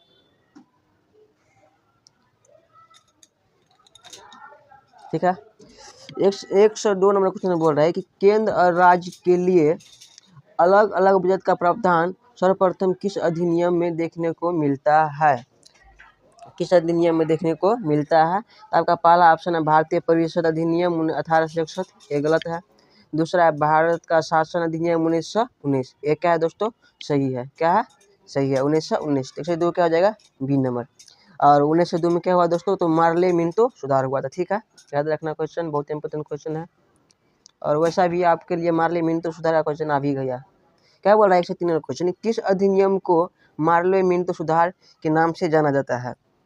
तो 1909 को मार्ले मिंटो सुधार के नाम से जाना जाता है। ठीक है दोस्तों, इसी सुधार में क्या हुआ था कि मुस्लिम लीग की स्थापना हुई थी। किसकी? मुस्लिम लीग की स्थापना हुई थी। ठीक है, आपसे अगर क्वेश्चन ऐसा भी आ सकता है कि मुस्लिम लीग की स्थापना कब हुई थी? तो 1909 में हुई थी। ठीक है, और इसी अधिनियम में अंग्रेज ने यह कानून बनाया था कि इस क्षेत्र से सिर्फ मुस्लिम लोग ही खड़ा हो गए 1909 से। ठीक है दोस्तों, तो मार्ले मिंटो। ठीक है, आगे देखते हैं। आगे क्या बोल रहा है कि केंद्र में कौन सा एक्ट द्विसदनीय विधायिका लाया है? केंद्र में कौन सा एक्ट द्वितीय विधायिका लाया है? तो आपका पहला ऑप्शन है 1961, दूसरा है 1917, तीसरा है 1919 और डी नंबर में है 1915। ठीक है दोस्तों, तो कौन होगा? तो 1919 होगा। कौन होगा? 1919 होगा। ठीक है, और आपसे हम बोले थे कि द्विसदनीय विधायिका कब समाप्त किया गया था? तो 1833 में समाप्त किया गया था। ठीक है, आगे देखते हैं। अगला नंबर क्वेश्चन क्या बोल रहा है, 105 में, 1935 का गवर्नमेंट ऑफ इंडिया एक्ट क्यों महत्वपूर्ण है? 1935 का गवर्नमेंट ऑफ इंडिया एक्ट क्यों महत्व है? ठीक है दोस्तों, आपसे ऐसा क्वेश्चन पूछा गया। तो आपसे पहला ऑप्शन क्या बोल रहा है कि यह भारत के संविधान का प्रमुख स्रोत है, इसके द्वारा भारत को स्वतंत्रता मिली, इससे भारत में विभाजन लिखित है, इसके द्वारा रियासतों की समाप्त हुई। तो सबसे महत्वपूर्ण बात है कि 1935 का गवर्नमेंट ऑफ इंडिया एक्ट क्यों महत्वपूर्ण है? क्योंकि इसके द्वारा सभी रियासतों को समाप्त किया गया था। अगर आपसे क्वेश्चन पूछेगा कि भारत में कितने रियासत थे, तो टोटल 552 रियासत थे। कितने रियासत थे? टोटल 552 रियासत थे, याद रखना। ठीक है, अगला क्वेश्चन देखते हैं। अगला क्वेश्चन क्या बोल रहा है कि द्वैध शासन की शुरुआत सबसे पहले किस अधिनियम के तहत हुई थी? या द्वैध शासन का तो शुरुआत है, सबसे पहले किस अधिनियम के तहत हुई थी? तो किसके तहत थी दोस्तों?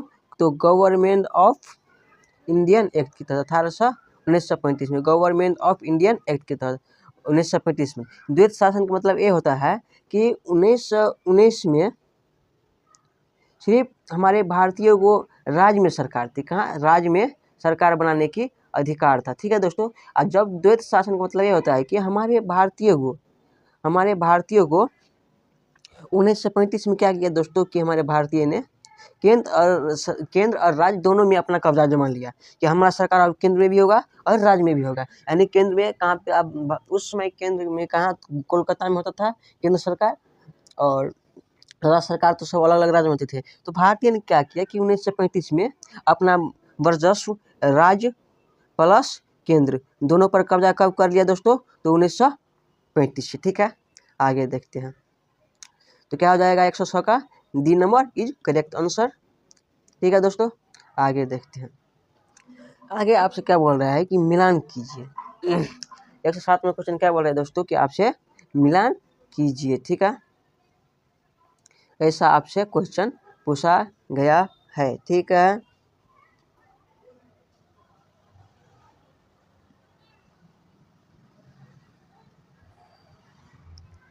चलो देखते हैं, ऊपर रखे भारत सरकार अधिनियम क्या है, भारत सरकार अधिनियम 1919 क्या है दोस्तों, तो प्रांतों में द्वैत शासन, ठीक है। अब बोल रहा है कि भारत सरकार अधिनियम 1935, सॉरी क्या हो जाएगा कि मिस्टेक हो गया, भारत सरकार अधिनियम क्या है दोस्तों, तो सांप्रदायिक निर्वाचन, और भारत सरकार अधिनियम 1935 क्या थे, प्रांतों में द्वैत शासन अभी बढ़ाए थे, ठीक है दोस्तों। और डी नंबर क्या बोल रहा है कि भारत परिषद अधिनियम 1861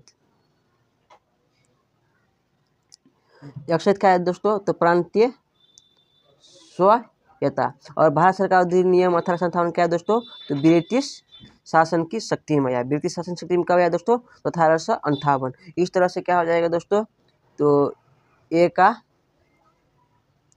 4, बी का 3 और ये बोला गया कि सी पार्लियामेंट विभागीय व्यवस्था, ठीक है दोस्तों। तो चलो देखते हैं, किस में है, ए का 3, बी का 4, सी का 2, डी का 1 और ई का 5 मिल रहा है दोस्तों। इस तरह से क्या हो जाएगा आंसर, बी नंबर, ठीक है, बी नंबर हो जाएगा, ठीक है। आगे देखते हैं, आगे क्या बोल रहा है क्वेश्चन, 8 में क्वेश्चन बोल रहा है कि भारतीय संविधान सभा की प्रारूप समिति अध्यक्ष कौन थे, भारतीय संविधान के सभा के प्रारूप समिति के अध्यक्ष कौन थे, तो भारतीय संविधान के प्रारूप सभा समिति अध्यक्ष कौन थे दोस्तों, तो डॉक्टर BR अम्बेडकर थे। अस्थायी अध्यक्ष कौन थे दोस्तों, तो डॉक्टर राजेंद्र प्रसाद, ठीक है दोस्तों। तो आपसे क्या क्वेश्चन पूछा कि भारतीय संविधान के प्रारूप समिति के अध्यक्ष कौन थे, तो डॉक्टर BR अम्बेडकर, C4 क्या हो जाएगा 107 का सी नंबर आंसर। 109 में क्या बोला कि संविधान सभा के चुने हुए सदस्य के अस्थायी अध्यक्ष कौन थे, संविधान सभा के चुने हुए अस्थायी अध्यक्ष कौन थे, तभी बताइए कौन है दोस्तों, डॉक्टर राजेंद्र प्रसाद। अगर आपसे क्वेश्चन ऐसा भी आएगा कि एग्जाम में कि अस्थायी अध्यक्ष कौन थे, तो अस्थायी अध्यक्ष कौन है दोस्तों, तो डॉक्टर सच्चिदानंद सिन्हा थे, ठीक है दोस्तों। तो 109 का आंसर क्या हो जाएगा, C number is correct answer, C4 चाचा विधायक है, ठीक है दोस्तों। आगे देखते हैं, अगला क्वेश्चन क्या बोला कि भारतीय संविधान सभा में महिला सदस्यों की कुल संख्या कितनी थी, भारतीय संविधान सभा में महिला सदस्यों की कुल संख्या कितनी थी दोस्तों, तो कितनी थी, 15 थी, कितनी थी दोस्तों, 15 थी। भारतीय संविधान सभा में महिला सदस्यों की संख्या कुल कितनी थी, तो 15 थी, ठीक है। आगे चलते हैं, आगे नंबर क्वेश्चन क्या बोल रहा है कि भारतीय संविधान सभा की स्थापना कब हुई, भारतीय संविधान सभा की स्थापना कब हुई थी, तो भारतीय संविधान सभा की स्थापना 9 दिसंबर 1946 हुई थी, ठीक है दोस्तों। और 26 नवंबर 1949 को हमारा संविधान बनकर तैयार हो गया था। तो 111 का आंसर क्या हो जाएगा, B4 बर्की भोजी, ठीक है। 112 नंबर क्वेश्चन क्या बोल रहा है कि निम्नलिखित में से किसके द्वारा संविधान में उद्देश्य संकल्प लाया गया था, उद्देश्य संकल्प लाया गया था, ऐसा आपसे क्वेश्चन बोल रहा है। तो कौन लाया गया था दोस्तों, जवाहरलाल नेहरू ने लाया था, ठीक है। 113 नंबर क्वेश्चन आपसे क्या बोल रहा है कि भारत के संविधान की मूल कॉपी किसने लिखा है, भारत के संविधान की मूल कॉपी किसने लिखा है, तो दोस्तों किसने लिखा है मूल कॉपी, प्रेम बिहारी नारायण राय जाता है। प्रेम बिहारी नारायण राजनेता। और सरदार वल्लभ भाई पटेल क्या थे दोस्तों उस समय के? तो प्रथम गृह मंत्री थे। ठीक है, आगे देखते हैं।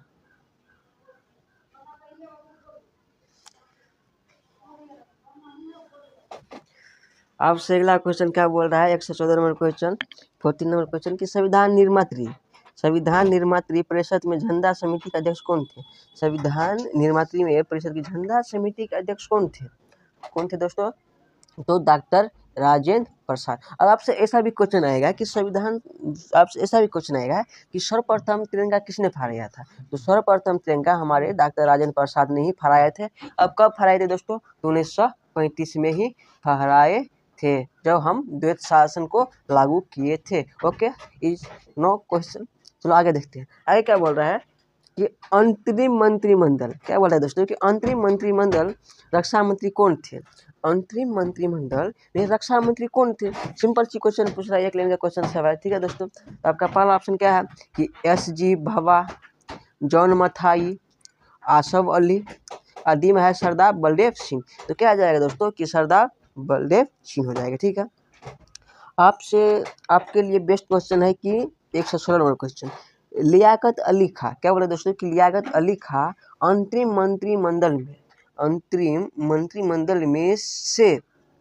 मंत्रिमंडल में किस विभाग के मंत्री थे? तो लियाकत अली खां किस विभाग के मंत्री थे? आपसे ऐसा क्वेश्चन पूछा गया है। तो किस विभाग के मंत्री थे दोस्तों? तो वित्त विभाग के मंत्री थे, यानी पैसा से रिलेटेड मंत्री थे। वित्त विभाग के मंत्री थे कौन? लियाकत अली खां। ठीक है दोस्तों, आगे चलते हैं।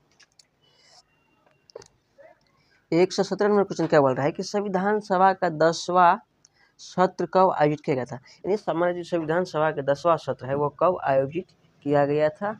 117 नंबर का क्वेश्चन ऐसा आपसे बोल रहा है। तो कब किया गया दोस्तों? तो 6 अक्टूबर से लेकर 17 अक्टूबर 1949 को। ठीक है, तो आंसर क्या हो जाएगा? ए नंबर आंसर। ए फॉर आओ का भी हमारे मोबाइल, हमारे ऐप्स पर, हमारे चैनल में। ठीक है,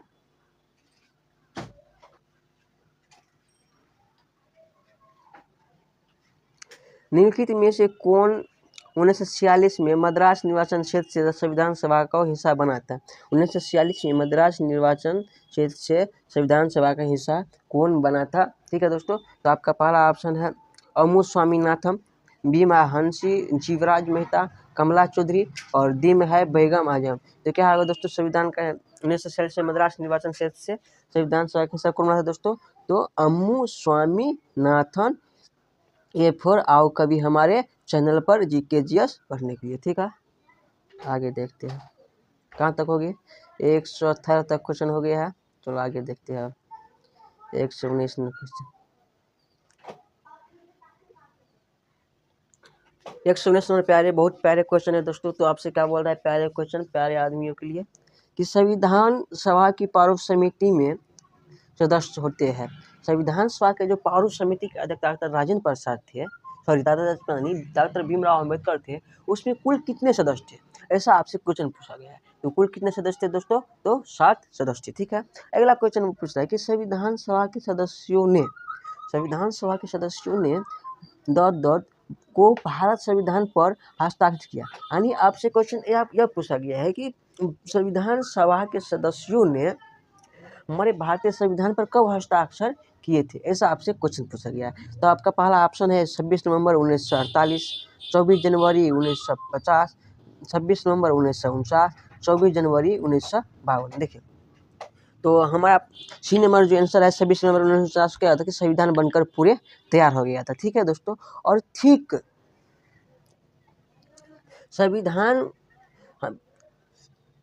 संविधान लागू करने से ठीक 2 दिन पहले, कितने दिन पहले दोस्तों?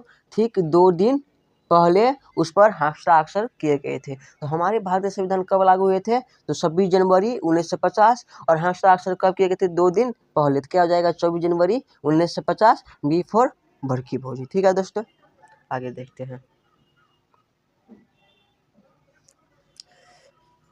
अगर आपको लगता है कि क्वेश्चन अच्छा है, अच्छा क्वालिटी क्वेश्चन है, एग्जाम में आएगा, तो अपने दोस्तों को भी शेयर करें ताकि पॉकेट जी का जो टेस्ट सीरीज है वो भी फायदा उठा सके। ठीक है दोस्तों, चलो तो अगला क्वेश्चन देखते हैं। क्योंकि आपको पूरा यूट्यूब पर हम चैलेंज करते हैं कि आपको पूरा पॉकेट जी का टेस्ट सीरीज नहीं मिलेगा। सिर्फ एम इंडिया परिवार में ही आपको पॉकेट जीके का टेस्ट सीरीज मिलेगा।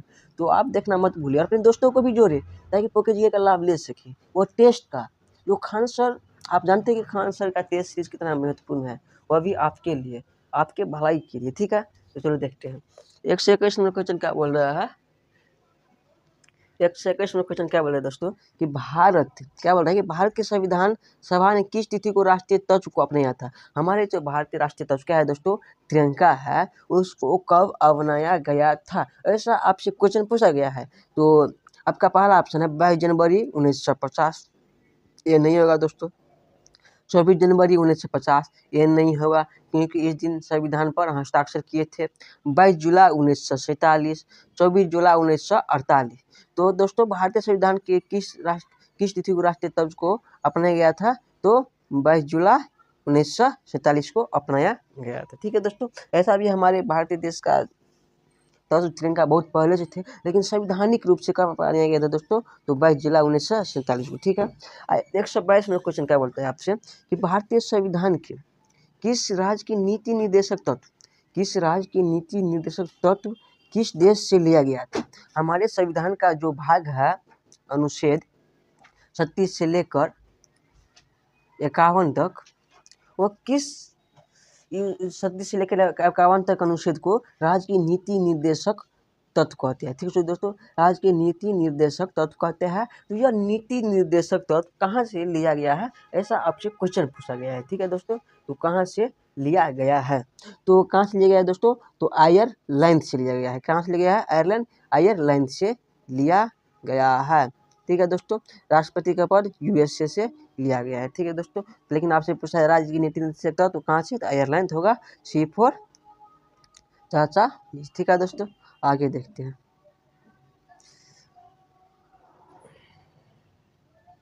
अगला नंबर क्वेश्चन क्या बोल रहा है कि भारतीय संविधान में संविधान संशोधन की प्रक्रिया को किस देश से लेके लिया गया है। यह तो संविधान संशोधन की प्रक्रिया है, यह किस देश से लिया गया है, ऐसा आपसे क्वेश्चन पूछा है। तो संविधान संशोधन की प्रक्रिया कहाँ से लिया गया है दोस्तों, तो दक्षिण अफ्रीका से लिया गया है। 123 का ए। आओ कभी हमारे चैनल पर GK GS पढ़ने के लिए, ठीक है दोस्तों।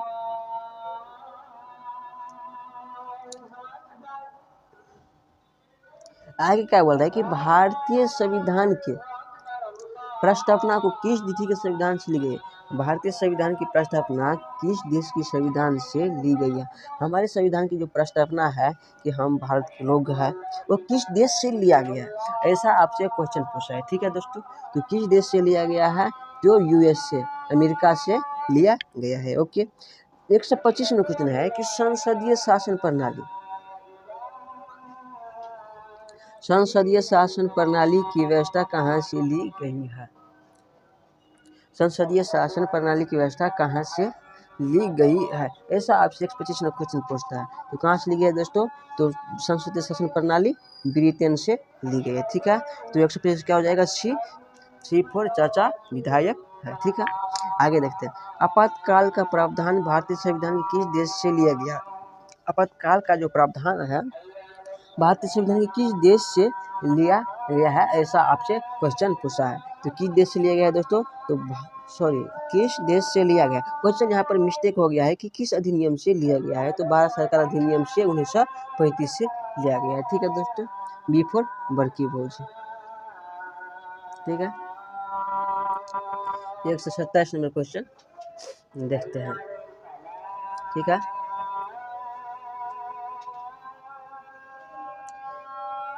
एक 27 नंबर क्वेश्चन में बोल रहा है मिलान करने के लिए। तो मौलिक अधिकार क्या है दोस्तों, तो मौलिक अधिकार कहाँ से लिया गया है, अमेरिका से लिया गया, ठीक है दोस्तों। तो एक का क्या हो जाएगा, B। राज्य की नीति निर्देशित तत्व क्या है दोस्तों, आयरिश की संविधान से, यानी आयरलैंड के संविधान से लिया गया, ठीक है। मंत्रिमंडल सरकार है दोस्तों, मंत्रिमंडल सरकार है दोस्तों ब्रिटिश संविधान से। कहाँ से लिया दोस्तों, तो ब्रिटिश संविधान से लिया गया है। केंद्र का राज्य संबंध है दोस्तों, कनाडा से लिया गया है। इस तरह से आपका क्या हो गया दोस्तों, तो 1 का 4, B का 3, C का 1 और D का 2। तो चलो देखते हैं कि 4, 3, 1, 2 किसमें ऑप्शन है, ठीक है दोस्तों। तो 4 3 1 2 किस में है दोस्तों, डी में, तो डी फॉर, ठीक है दोस्तों, डी फॉर देवर जी या कुछ भी बोलो, डी फॉर, चलो कुछ भी बताओ, D for dog, D for कुत्ता, कुछ भी बोलो, तो क्या हो जाएगा, एक्सरसाइज का डी नंबर आंसर हो जाएगा। ठीक है, 127वां क्वेश्चन आपसे क्या बोल रहा है कि निम्नलिखित में विवादों में से किसमें सर्वोच्च न्यायालय ने प्रस्तावना को भारतीय संविधान की मौलिक संरचना का भाग स्वीकार किया है, ठीक है दोस्तों, ऐसा 127वां क्वेश्चन आपसे बोल रहा है। तो किस विवाद को किया है दोस्तों स्वीकार, तो केशवानंद भारतीय विवाद को स्वीकार किया है। 127 का डी फॉर डॉग, ऐसा आपने बचपन में बोलते थे। ठीक है दोस्तों, डी फॉर डॉग यानी केशवानंद भारतीय विवाद को। ठीक है दोस्तों, आगे देखते हैं। 129वां क्वेश्चन क्या बोल रहा है कि पुलिस और सार्वजनिक व्यवस्था भारत संविधान की अनुसूची के तहत राज्य के विषय है। पुलिस और सार्वजनिक व्यवस्था भारत संविधान की किस अनुसूची के तहत राज्य के विषय है। ठीक है दोस्तों, ऐसा आपसे क्वेश्चन पूछा गया है। तो किस अनुसूची के तहत है दोस्तों, तो 7वीं अनुसूची के तहत है। ठीक है, आगे देखते हैं। राज्य में भूमि सुधार संविधान किस अनुसूची के अंतर्गत आता है दोस्तों, तो 7वीं अनुसूची के अंतर्गत आते हैं। ठीक है दोस्तों,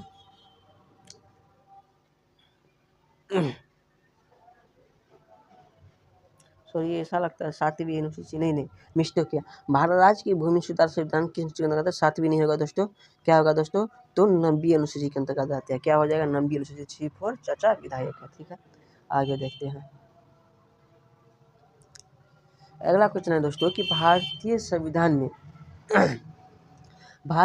में कितनी अनुसूचियाँ है, भारतीय संविधान में कितनी अनुसूचियाँ है, तो भारतीय संविधान में 12 अनुसूचियाँ है। कितना, 12 अनुसूचियाँ है।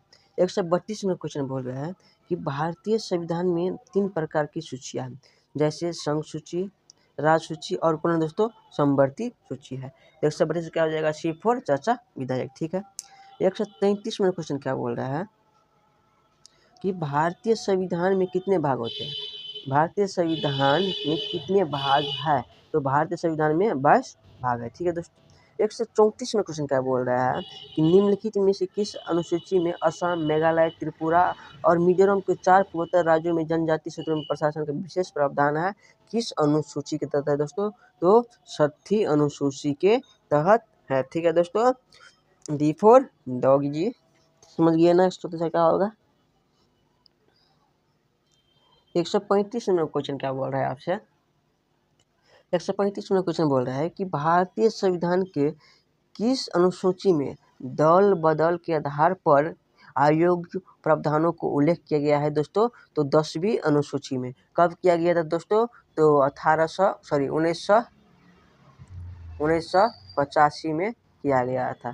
किस अनुसूची की तरह दोस्तों, तो 10वीं अनुसूची की तरह। ठीक है दोस्तों, याद रखना, सी फॉर चाचा विधायक है 135 का सी नंबर। दल बदल के आधार पर कानून कब बनाया गया दोस्तों, तो 10वीं अनुसूची में बनाया गया था। और कब बनाया गया था दोस्तों, तो 1985 में बनाया गया था। कब, 1985 में बनाया गया था। ठीक है दोस्तों, और किस संशोधन के तहत बनाया गया दोस्तों, तो 52वां संविधान संशोधन के तहत बनाया गया था। ठीक है, ऐसा आपको याद रखना है। ठीक है, भारतीय संविधान की 7वीं अनुसूची की राज्य सूची में निम्नलिखित में से किसका उल्लेख है, भारतीय संविधान की 7वीं सूची में जो 7वीं अनुसूची की जो राज्य सूची में निम्नलिखित में किसका उल्लेख है, राज्य सूची में किसका उल्लेख है, ऐसा आपसे क्वेश्चन पूछा गया है 136 नंबर का। ठीक है दोस्तों, तो किसका उल्लेख है दोस्तों, तो दांव और दयुत का, बी फॉर बड़की भोजी, दांत और दयुत का। ठीक है, 137वां क्वेश्चन क्या बोल रहा है कि 9वीं अनुसूची भारतीय संविधान में कब जोड़ी गई थी। हमारा जो 9वीं अनुसूची है भारतीय संविधान में कब जोड़ा गया था, यानी किस संशोधन के द्वारा जोड़ा गया था, ऐसा आपसे क्वेश्चन पूछ रहा है। ठीक है दोस्तों, तो हमारे जो 9वीं अनुसूची है भारतीय संविधान में, यानी भूमि सुधार किस में होता है दोस्तों, तो 9वीं अनुसूची में होता है। और किस संविधान संशोधन के तहत जोड़ा गया था, तो प्रथम संविधान संशोधन के तहत जोड़ा गया था। कोई दत है, नहीं है दत, तो आगे चलते हैं। ठीक है, ऐसा भी कोई डर आपको रहेगा भी नहीं। अगर आपसे कोई डर रहता है तो कमेंट में ज़रूर बताइए, ताकि आपके लिए हम एक नया वीडियो प्रोवाइड कर सकें। हमारा जो आत्मविश्वास है उस पर निर्भर हो सके कि हमारा आत्मविश्वास कितना है। आप सब खुद बताइए, रिजल्ट दे सकते हैं, क्योंकि आप सबको हम जो पढ़ाते हैं तो ऐसा लगता है कि हम आप सबके सामने एग्जाम दे रहे हैं, क्योंकि आप सबको ऐसा लग रहा है। अगर आप सबको ऐसा नहीं लग रहा है तो हमारी गलती की देखो कि हमारा गलती कहाँ है, ताकि आप सबके लिए हम फिर से एक नया वीडियो प्रोवाइड कर सकें कि सच में हमने वहाँ पर गलती किया है, बच्चों को वहाँ पर समझ भी नहीं आया है, तो आप सबके लिए एक हम नया वीडियो लेकर आ सके। इसीलिए जहाँ पर गलती लगता है कमेंट जरूर करें, क्योंकि गलती हर किसी से होता है, आपसे भी गलती होता है, ठीक है। तो गलती होता है तो कमेंट करें, ताकि आप सबके लिए हम उस गलती के लिए एक नया वीडियो लेकर आ सकें, ताकि आपके हर दर्द को हम क्लियर कर सकें, ठीक है दोस्तों। डायरेक्ट जहाँ पर हम गलती करते हैं आप ठोक कर कमेंट में लिख सकते हैं कि सर आपने गलती किए है पढ़ाने में, ठोक कर लिख सकते हैं। इससे मुझे कोई टेंशन नहीं है। हमें भी अपनी गलती का एहसास होगा कि हमने सच में गलत पढ़ाया है। अगर आप साहब मेरी गलती पर ध्यान ही नहीं दीजिएगा तो गलती कहाँ से पकड़िएगा, ठीक है। तो गलती पकड़ने के लिए आपको पूरा फोकस के साथ पढ़ना होगा, ठीक है दोस्तों। तो चालू करते 138वां क्वेश्चन क्या बोल रहा है। 138वां क्वेश्चन बोल रहा है दोस्तों आपसे कि भारतीय संविधान की किस अनुसूची में मिलान उसके विषय के साथ साथ गलत किया गया है। तो दूसरी अनुसूची भाषाएं से, ठीक है। उतना इम्पोर्टेंट क्वेश्चन नहीं है। A4 आहू का भी हमारे चैनल में GK GS पढ़ने के लिए पूरा खोलकर पढ़ाया जाता है, ठीक है दोस्तों। तो सिर्फ अब कितना क्वेश्चन बच गया है दोस्तों, तो 11 क्वेश्चन बच गया है, ठीक है। बहुत जल्द आपकी वीडियो आपकी पूरा होने वाला है, सिर्फ 11 क्वेश्चन बच गए हैं। तो ज़्यादा हड़बड़ाइए नहीं, इतना देर वेट किया और थोड़ा देर वेट कर ले, जितना देर बैठे हैं और थोड़ा देर बैठ ले, क्योंकि अक्सर जब सक्सेस नज़दीक आता है तो लोग छोड़कर भाग जाते हैं। इसीलिए आपका मंजिल नज़दीक आ गया है तो भागना नहीं है, यही मंजिल आपको गिरा देगा। क्योंकि हो सकता है कि आपसे 11 क्वेश्चन जो छोड़ के अभी भाग रहे हैं, वहीं एग्जाम में इसमें से 2 क्वेश्चन आ गए, तब तो आप माथा पीटिएगा। इसीलिए लास्ट तक देखना है, भागना नहीं है, बल्कि क्वेश्चन को भगाना है। लास्ट तक देखना है, क्वेश्चन को भगाना है, ठीक है। तो 139वां क्वेश्चन क्या बोल रहा है कि निम्न में से क्या बोल रहे हैं दोस्तों, कि निम्न में से किस समिति ने पंजाब और हरियाणा, क्या बोल रहे हैं, पंजाब और हरियाणा को राज्य बनाने की सिफारिश की थी।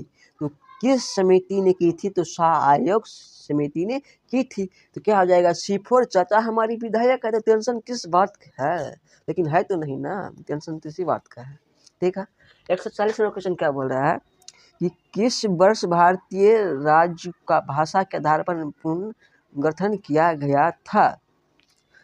किस वर्ष किया गया था, 140वां क्वेश्चन ऐसा आपसे बोल रहा है। तो किस वर्ष भारतीय राज्यों को भाषा के आधार पर पुनर्गठन किया गया था, तो 1956 में। आपसे अगर क्वेश्चन आएगा कि सर्वप्रथम किसे बनेंगे तो भाषा के आधार पर राज्य, तो आंध्र प्रदेश को बनाया गया था। किसको, आंध्र प्रदेश को 1952 में। लेकिन सभी राज्यों को कब बना दिया गया दोस्तों, तो 1956 में।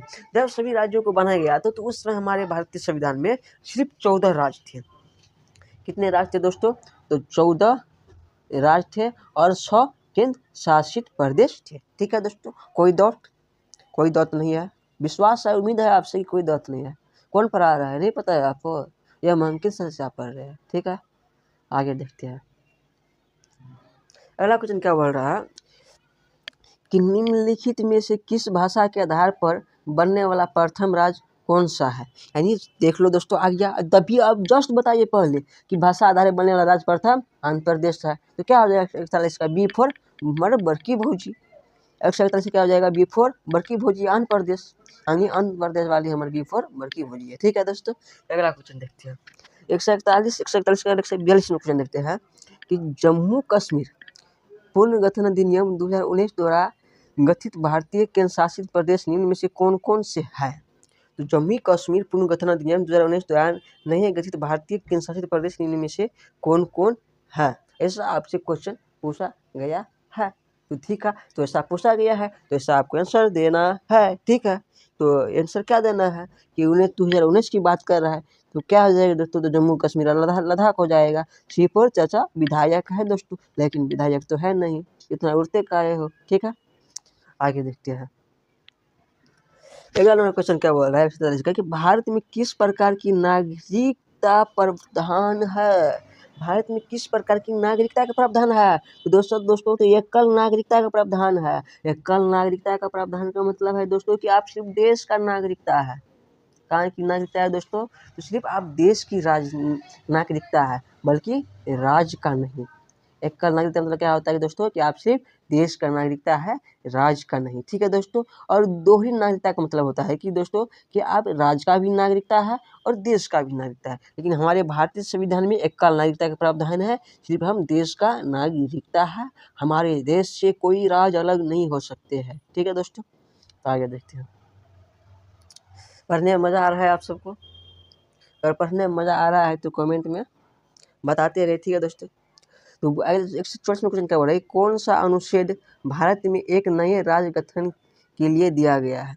कौन सा अनुच्छेद भारत में एक नए राज्य के गठन के लिए दिया गया है? ऐसा आपसे क्वेश्चन पूछा गया है। ठीक है। तो 124 में क्वेश्चन क्या बोल रहा है कि देखो, राज्य में परिवर्तन करना है, राज्य को मिलाना है, तोड़ना है, फोड़ना है, जोड़ना है, किसको करना है? तो अनुच्छेद 3 याद रखना दोस्तों, सिंपल सी बात है। बी फॉर बड़की भौजी, बी फॉर बड़की भौजी घर को बंटवारा करवाता है दोस्तों, इसीलिए आंसर भी क्या है दोस्तों? बी फॉर बड़की भौजी, अनुच्छेद 3। ठीक है दोस्तों।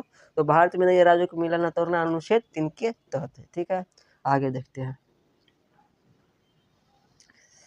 अगला नंबर क्वेश्चन क्या बोल रहा है दोस्तों कि भारतीय संविधान के अनुच्छेद 1 में यह घोषणा किया गया है कि इंडिया अर्थात भारत है, इंडिया अर्थात भारत है।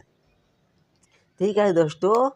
तो हमारा एक में क्या है? हमारे राज्यों का संघ है। सिंपल सी बात है दोस्तों, हमारा देश क्या है दोस्तों? तो राज्यों का संघ है। ऐसा तो आप सबने सुना ही होगा, और सुना होगा तो आंसर भी वही होगा कि हमारे देश का है दोस्तों राज्यों का संघ है। ए फिर आओ कभी, ए फोर आओ कभी, हम इंडिया परिवार में जीके जीएस पढ़ने के लिए, और जो आपका ख्वाहिश है स्टार लगाने का, रेलवे में जाने का, वह ख्वाब पूरा करें। ठीक है। 146 में क्वेश्चन क्या बोलता है कि निम्न में से कौन नए राज्य को संघ में शामिल किया गया है? तो नए राज्य को संघ में शामिल कौन कर सकता है? संसद। यानी फिर वही बात, किसी भी राज्य को तोड़ना है, फोड़ना है, जोड़ना है, मिटाना है, नामो निशान मिटाना है, तो उसका निर्णय कौन करेगा दोस्तों? संसद करेगा। किस अनुच्छेद के तहत करेगा दोस्तों? तो तृतीय अनुच्छेद, यानी तीसरा अनुच्छेद के तहत करेगा। ठीक है दोस्तों। तो 147 क्वेश्चन क्या बोल रहा है कि सिक्किम को राज्य का दर्जा किस वर्ष दिया गया है? सिक्किम को जो राज्य का दर्जा है किस वर्ष दिया गया है? तो आपका आंसर होना चाहिए कि सिक्किम की जो राज्य है उसको दर्जा मिला था दोस्तों 1975 में मिला था। आपसे अगर क्वेश्चन ऐसा भी आएगा एग्जाम में, किस संविधान संशोधन के तहत हम उसको दर्जा दिए थे दोस्तों? तो 37वां संविधान संशोधन के तहत दिए थे। और काम कब प्रारंभ किए थे देने के लिए? तो 35वां संविधान संशोधन से शुरू किए थे 1974 से, और 36वां संशोधन 1975 में पूरा कर दिए, जोर-जार पूरा कर दिए, फेविक्विक लगाकर पूरा चिपका लिए भारत देश में। ठीक है दोस्तों, सिक्किम को 1975 में। ठीक है, सी फॉर चर्चा विधायक है। ठीक है दोस्तों, आगे देखते हैं। अगला 148वां क्वेश्चन क्या बोल रहा है कि निम्न में से किस अनुच्छेद के तहत एक नागरिक को नागरिकता का अधिकार प्रदान किया जाता है जो पाकिस्तान से प्रवास करके भारत आए हैं? दोस्तों क्वेश्चन तो टफ है, लेकिन उतना टफ भी नहीं है अगर देखो तो। ठीक है, बोल रहा है कि निम्नलिखित में से किसके तहत किसके तहत एक नागरिक को नागरिकता का प्रावधान उल्लिखित किया गया जो पाकिस्तान से प्रवास करके भारत आए हैं? जो देखो, जो पाकिस्तान से भारत आए, यानी पाकिस्तान से भारत आए, तो अनुच्छेद क्या आ जाएगा दोस्तों? 6। ठीक है, लेकिन वह भारत से पाकिस्तान गए, फिर पाकिस्तान से भारत आए, ये क्या जाएगा दोस्तों? अनुच्छेद 7 हो जाएगा। लेकिन हमसे सिर्फ पूछा गया है कि जो पाकिस्तान से भारत आए हैं, तो पाकिस्तान से भारत आए हैं अनुच्छेद 6 के तहत सी फॉर चचा विधायक है। लेकिन आपसे एग्जाम में ऐसा भी क्वेश्चन आ सकता है कि जो भारत से पाकिस्तान गए और पाकिस्तान से भारत आए, तो अनुच्छेद 7 के तहत उसे नागरिकता दी गई है। ठीक है दोस्तों, 149 नंबर क्वेश्चन क्या बोल रहा है। सिर्फ अब 2 क्वेश्चन रह गया है, मन को शांति बनाइए रखें, बहुत जल्द ही खत्म होने वाला है। ठीक है दोस्तों, तो भारतीय संविधान के अनुसार प्रवासियों को नागरिकता प्रदान करने का प्रावधान किस अनुच्छेद में है।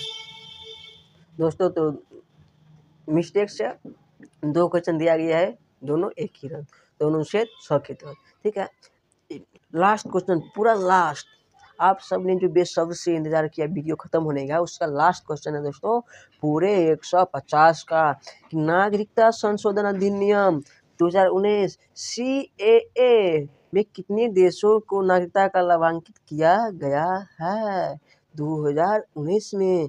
तो कितने देशों को दोस्तों, तो 100 देशों को किया गया है। जो 100 देश कौन कौन हो सकते हैं दोस्तों, जैसे कि बांग्लादेश, अफगानिस्तान, पाकिस्तान, ये सभी देशों को, ठीक है दोस्तों, 100 देशों को किया गया है। और उन्हीं देशों को शामिल किया गया है जो देश राष्ट्र संघ का सदस्य है। राष्ट्र संघ का मतलब होता है, राष्ट्र संघ उस देश को कहते हैं जिस देश पर इंग्लैंड ने कब्जा किया था, उसे राष्ट्र संघ कहते हैं। तो आपका यहाँ पर पूरा खत्म होता है, पूरा ढेर सब क्वेश्चन। तो आप सब कमेंट में जरूर बताइए कि वीडियो कैसा लगा, वीडियो अच्छा लगा या खराब लगा। अगर वीडियो बढ़िया लगा हो तो लाइक करिए, कमेंट करिए और सब्सक्राइब करिए, अपने दोस्तों को भी शेयर करें ताकि पॉकेट जीके का इस चीज़ का लाभ ले सके। हाँ, एक बात और हमने ऑलरेडी 100 क्वेश्चन 2 वीडियो में प्रोवाइड कर दिए हैं, एक का ए एक का बी, और यह तो वीडियो आपको मिला है, यह 1 के सी के तहत मिला है। ठीक है दोस्तों, तो आपको क्वेश्चन में दर्ज हुआ कि सर यहाँ PDF कहाँ मिलेगा।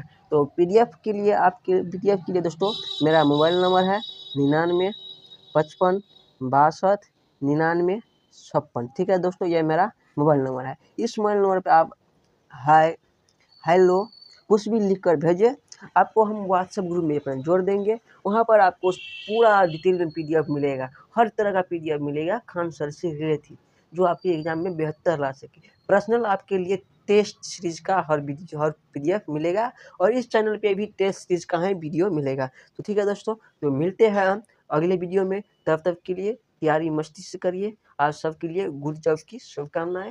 Okay, bye bye.